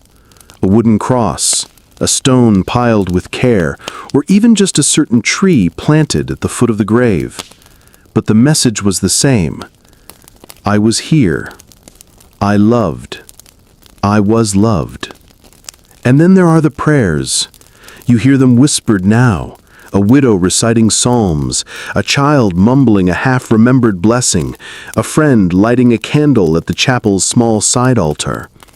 Medieval belief held that the living could aid the souls of the dead. Prayers could help guide a loved one through the trials of purgatory, smoothing their way toward heaven. Historians still discuss how much of this was driven by theology and how much by the aching, very human need to feel useful in the face of loss, to believe that love didn't simply vanish at the grave's edge. You overhear an elderly man near the church wall telling a story to a group of wide-eyed children. "Aye, when my Meg passed, I still left a bowl of stew by the hearth every night for a month, just in case she was hungry on her way to heaven." The children giggle, unsure if it's a joke or a secret truth. And maybe it's both. Even in the face of death, the rhythms of love carried on. A widow might remarry, not because she loved less, but because survival demanded it. A widower might take a new wife, but still kneel at the grave of the first, whispering apologies into the soil. You pass by the falconer's apprentice now, sitting quietly beneath the shade of an elm. His gaze rests not on the sky, where his bird circles lazily, but on the small knot of people gathered near an older grave. His hands fidget with a carved token, smooth with wear. Not a falcon, not a feather. Something simpler, something given. And there across the lane, the steward's daughter watches him. No words pass, none are needed. Both are quietly absorbing the truth that every love, no matter how joyful, carries with it the eventual, inevitable risk of loss, but also the quiet promise that to love is to accept the risk anyway. Because love in the medieval world wasn't just about beginnings, it was about endings, about the fierce, stubborn choice to hold someone in your heart even when your hands can no longer hold theirs. A church bell tolls softly in the distance. Someone lights another candle. And somewhere between this world and the next, the echo of a promise lingers. I will remember you. Always. The path turns again, away from the hushed, yew-shaded graveyard, carrying you toward the bustle of daily life once more. But as you round a bend near the smithy, something different catches your ear. Laughter. Not the flirtatious laughter of festivals or the fond chuckles of long-married couples. No, this laughter is louder, sharper, and distinctly competitive. Because as much as love could be tender, it could also be sport. Welcome to the curious, rowdy, and occasionally absurd world of medieval love games and public contests of affection. You edge closer to the square, where a crowd has gathered around a makeshift platform. At its center, two young men stand back to back, armed not with swords, but with, of all things, stuffed sacks tied to long poles. The goal? Knock the other into the mud pit behind them. The prize? A kiss from the cooper's daughter, who watches nearby with a perfectly bored expression, one eyebrow raised like a queen presiding over a very silly parliament. This wasn't unusual. Across medieval Europe, public games of strength, wit, and humor often doubled as low-key matchmaking rituals. Wrestling matches, sack races, log tossing, each offered a chance for young men to show off their physical prowess, while also sneaking shy glances toward the girls watching from the sidelines. Historians still debate whether these contests were formal parts of courtship or just convenient excuses for flirtation. Likely both. In some regions, love ladders were set up. Wooden frames the young men had to climb while being pelted with rotten vegetables by the unmarried women of the village. Succeeding meant winning a flower crown, or if lucky, the attention of someone particular. You watch now as the falconer's apprentice, yes, him again, is roped into a contest of his own. The challenge? Tossing bundles of hay over a high bar. Technically, it's about proving who's strong enough to help with the harvest. Unofficially, it's about who can do it while maintaining the most heroic posture under the gaze of the steward's daughter, who definitely isn't watching. Except, she absolutely is. And it wasn't always about brawn. Some festivals hosted riddle contests. A young woman might challenge a suitor with questions like, "I have no legs, yet I travel far. I have no lungs, yet I sing. What am I?" Answer, the wind, or a river, depending on how poetic you feel. Fail to answer, and the suitor was obliged to dance with the oldest widow present. Win, and, well, perhaps a different kind of dance awaited. Some regions took it a step further. In parts of Germany there were courts of love, mock trials where local women judged men's romantic offenses. Hans did promise me an apple tart at the fair and deliver none. The penalty? Public shaming, usually light-hearted, and being required to compose a terrible love poem on the spot. There's laughter from the crowd now as the falconer's apprentice's hay bundle topples spectacularly sideways, missing the mark entirely. He groans, throws his hands in the air, and bows dramatically. The steward's daughter claps, whether out of support or sheer amusement is anyone's guess. But these games weren't just frivolous. They were testing grounds. Could someone laugh at themselves? Could they handle losing with grace, or winning without arrogance? Could they be strong without being cruel, clever without being cutting? Because the truth was, medieval love demanded exactly those things in real life. A husband and wife needed to weather crop failures, sick animals, and harsh winters. Someone who couldn't laugh when the pig escaped, again, or turned sour at every setback wasn't exactly prime marriage material. These games were rehearsals, for life as much as for love. And sometimes the most important victories weren't the public ones. You catch a glimpse of the baker's niece slipping a small cloth-wrapped bundle, a sweet roll, still warm, into the hands of the butcher's apprentice, while the crowd cheers at the hay-throwing contest. No ribbons, no declarations, just a quiet exchange of something warm, something shared. Meanwhile, the falconer's apprentice dusts straw from his tunic, wanders over to where the steward's daughter waits by the well, and offers her the crooked little wooden token he'd been fiddling with earlier. Her fingers brush his as she takes it. Neither says anything. Neither needs to. The game might be over. But this is the real contest. Because love in the medieval world was never just about who could throw the heaviest bale or recite the longest poem. It was always about something simpler. Who shows up? Who stays? Who dares look someone else in the eye and say, without saying it, "I choose you"? The village green is quieter now. The hay has been cleared, the laughter faded into comfortable murmurs, and the crowds have begun drifting toward their homes, lanterns swinging from hands and doorways alike. But as twilight deepens into true night, another chapter of the medieval love story unfurls. This one not made of games, festivals, or flirtation, but of the quiet, enduring threads that weave love into the rhythm of everyday life. Welcome to the world of domestic love, the ordinary, extraordinary art of building a life together. You follow a narrow path between two cottages, where warm candlelight spills through warped shutters. Inside one, a husband and wife prepare the evening meal. She stirs a pot hung over the fire, adding herbs pinched from a cloth bundle. He mends a cracked wooden stool, hands steady, movements practiced.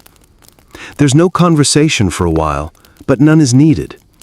Their silence hums with the comfort of knowing each other's rhythms perfectly. Historians sometimes joke that medieval marriage was less about hearts and more about hearths. It's not wrong. The household was the center of life. Love didn't often arrive in grand declarations. It was measured in whether someone remembered to patch your boots before winter, whether they saved you the last spoonful of stew, whether the kindling stack was replenished without being asked. You glance toward the doorway where a child sleeps in a basket lined with old linen. Another toddles around dragging a wooden spoon like a treasured toy.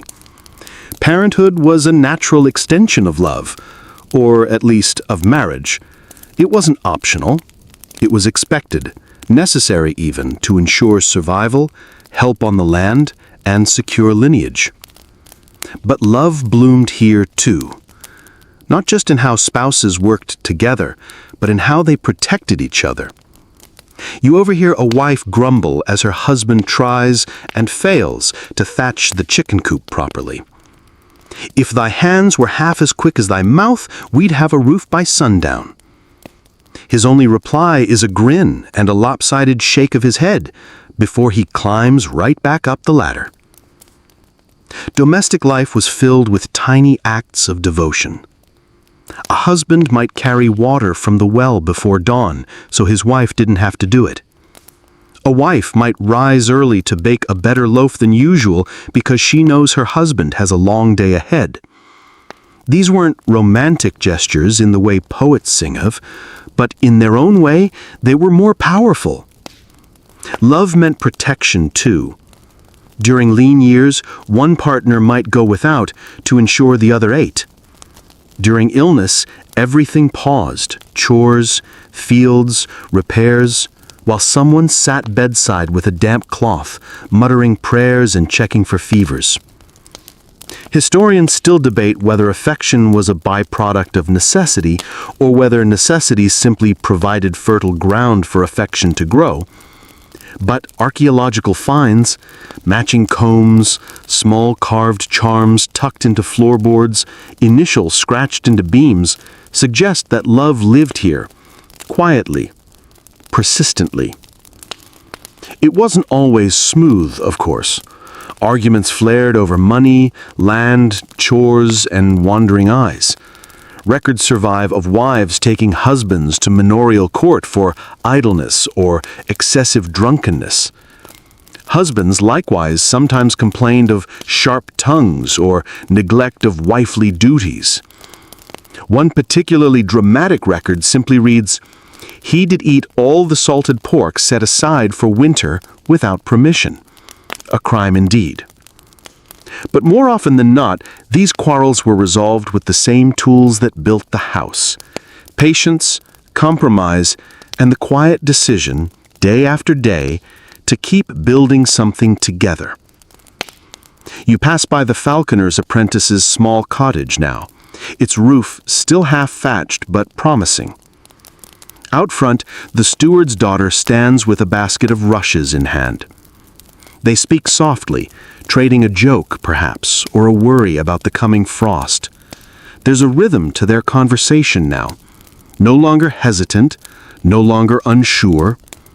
Just the easy, steady pattern of two people figuring out how to stitch their lives together. Because love in the medieval world isn't just about the chase or the vow, it's about what happens after. About how two people figure out who tends the hearth, who repairs the gate, who soothes the baby's cries at midnight. And it's about knowing, when the sun sets and the candles are snuffed, that no matter how hard the day has been or how uncertain tomorrow might be, there's someone to lean against, someone to share the bread, the burden, and the warmth. And really, what could be more romantic than that? The stars scatter bright pinpricks across the velvet sky now, the last glow of twilight fully surrendered to night. Somewhere in the distance, an owl calls, and the wind carries the soft creak of wooden shutters being latched closed. But even as the village settles into quiet, not everyone sleeps. Because there's one more layer to the tapestry of medieval love, a quieter, more secret kind. The love that lives not in public vows or bustling festivals, but in glances traded when no one's looking, in hands that brush accidentally but linger, in words that hover unspoken because speaking them would be dangerous. Welcome to the world of hidden love, secret meetings, and forbidden desires. You follow a narrow footpath beyond the edge of the fields, where moonlight filters through tangled hedges and overgrown oaks. It's here, tucked between the shadows and the silver-lit grass, that countless secret meetings have taken place, unrecorded by scribes, unremarked by chroniclers, but never forgotten by those who lived them. Some loves were hidden because of class, a lord's son and a maid, a merchant's daughter and a farmhand. Others because of rival families, old grudges, or parents whose idea of a proper match was entirely incompatible with the heart's opinion on the matter. And then there were the loves hidden not because of society's hierarchy, but because of its rules. Loves that defied the carefully drawn lines of gender, expectation, or propriety. You hear whispers of one such tale from two women sitting together beneath a willow tree. One braids the other's hair, fingers slow and deliberate. Their laughter is soft, cautious. Perhaps they are just friends. Perhaps. But you catch the way one's hand lingers on the other's wrist, the way their heads tilt together, like vines seeking the same patch of sun. Historians still argue over how common such relationships were, how accepted or condemned they might have been in different times and places. The records are scarce, perhaps because the love itself was hidden, or perhaps because the people writing the records never thought it worth noting, or deliberately chose not to. But traces survive. In court documents where neighbors muttered about unnatural affection. In ballads so vague in gender that generations later listeners still argue over who was meant to be singing to whom.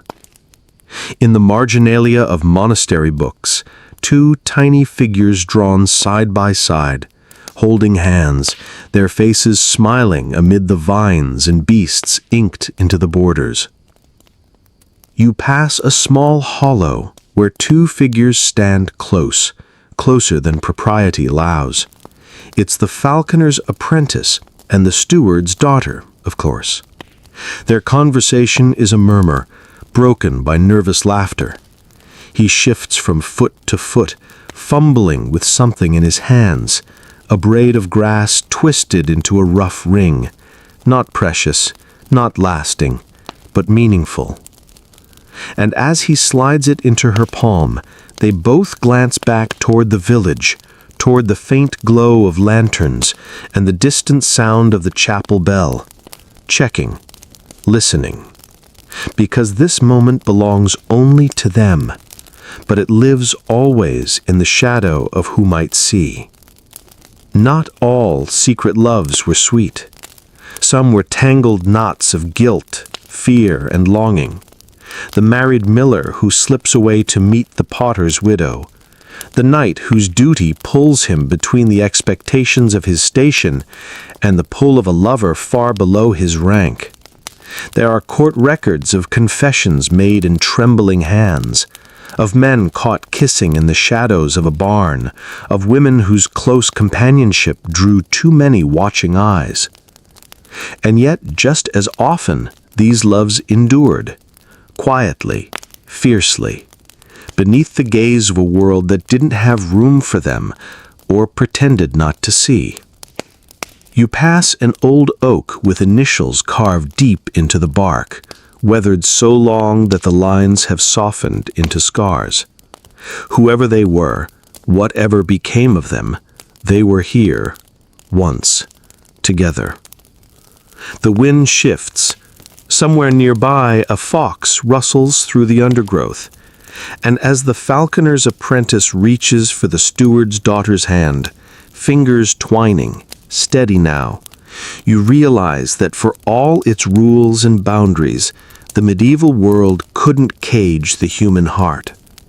Because love, whether shouted from the chapel steps or whispered beneath the stars, whether blessed by priest or hidden in shadow, has always belonged to those brave enough to risk it. The stars wheel overhead, slower now, as if even the sky itself is easing into rest. The village lies mostly still, chimneys gone dark, doors bolted.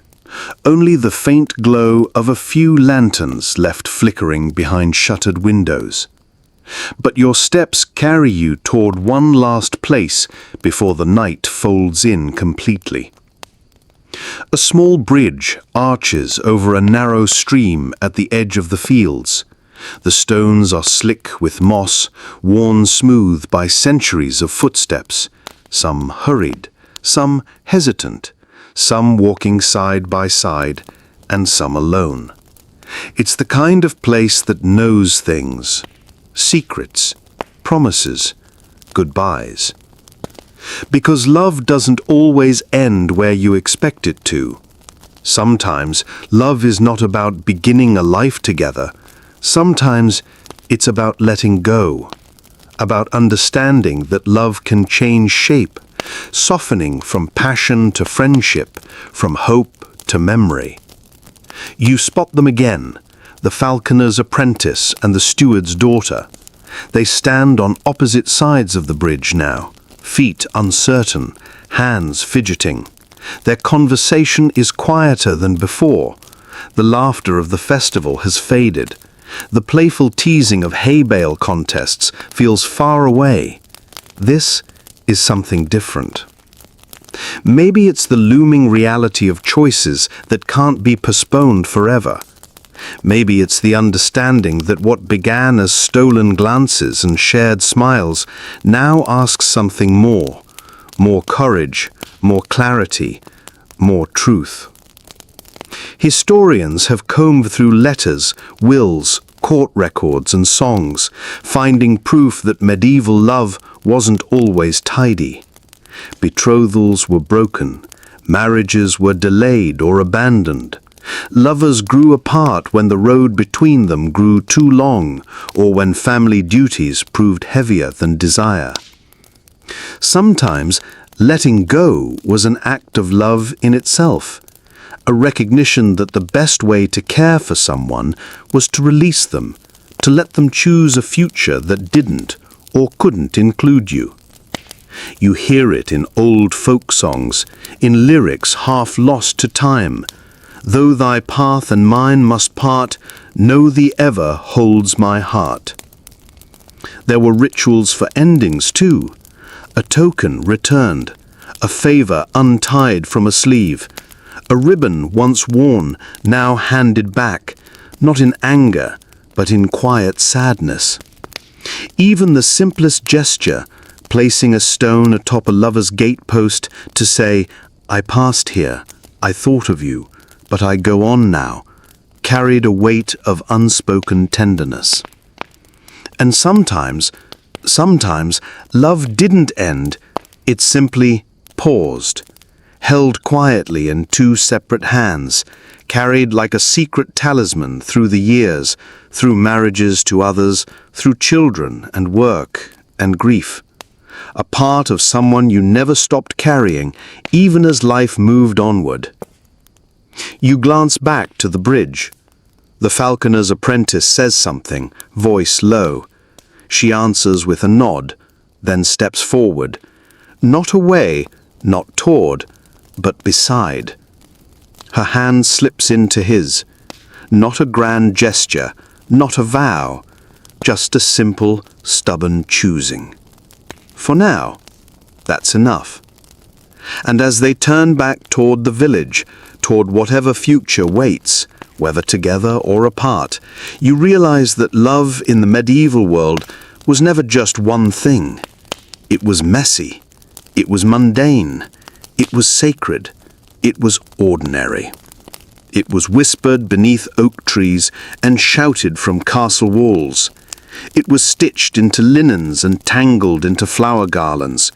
It was a wooden spoon left by the hearth, a letter folded into a pocket, a hand reaching, again and again, across the divide. Because for all the centuries between then and now, love remains what it has always been: a risk, a refuge, a story. And now, as the night folds itself softly around you, the world of medieval love quiets too. The festival fires have long burned to embers. The hayfield stands silent under silver starlight. Somewhere, a door creaks open as someone returns home, and another closes, whispering the end of a conversation not meant for anyone else to hear. The falcon settles on its perch. The steward's daughter drapes her shawl over her shoulders. Their footsteps fade into the hush of evening, blending into the rhythm of 1,000 footsteps before them, and 1,000 yet to come. The village sleeps now. Roofs glisten faintly with dew. Even the restless rooster has finally given up and tucked its head beneath its wing. A cool breeze stirs the grass, as if the world itself is exhaling, soft and slow. And you can let go of this day now too. Let the images soften, the candlelit cottages, the laughter from the green, the warmth of hands reaching for hands. Let it all drift to the edges of your thoughts like clouds dissolving at sunrise. There's nothing you need to hold on to now, nowhere you need to be. Just this breath, and the next, and the next. Rest. Let the weight of the blankets pull you gently down. Let the hum of the old world fade until only quiet remains. Good night. Sleep well. You are safe. You are loved. You are home. End of script. Good dreams.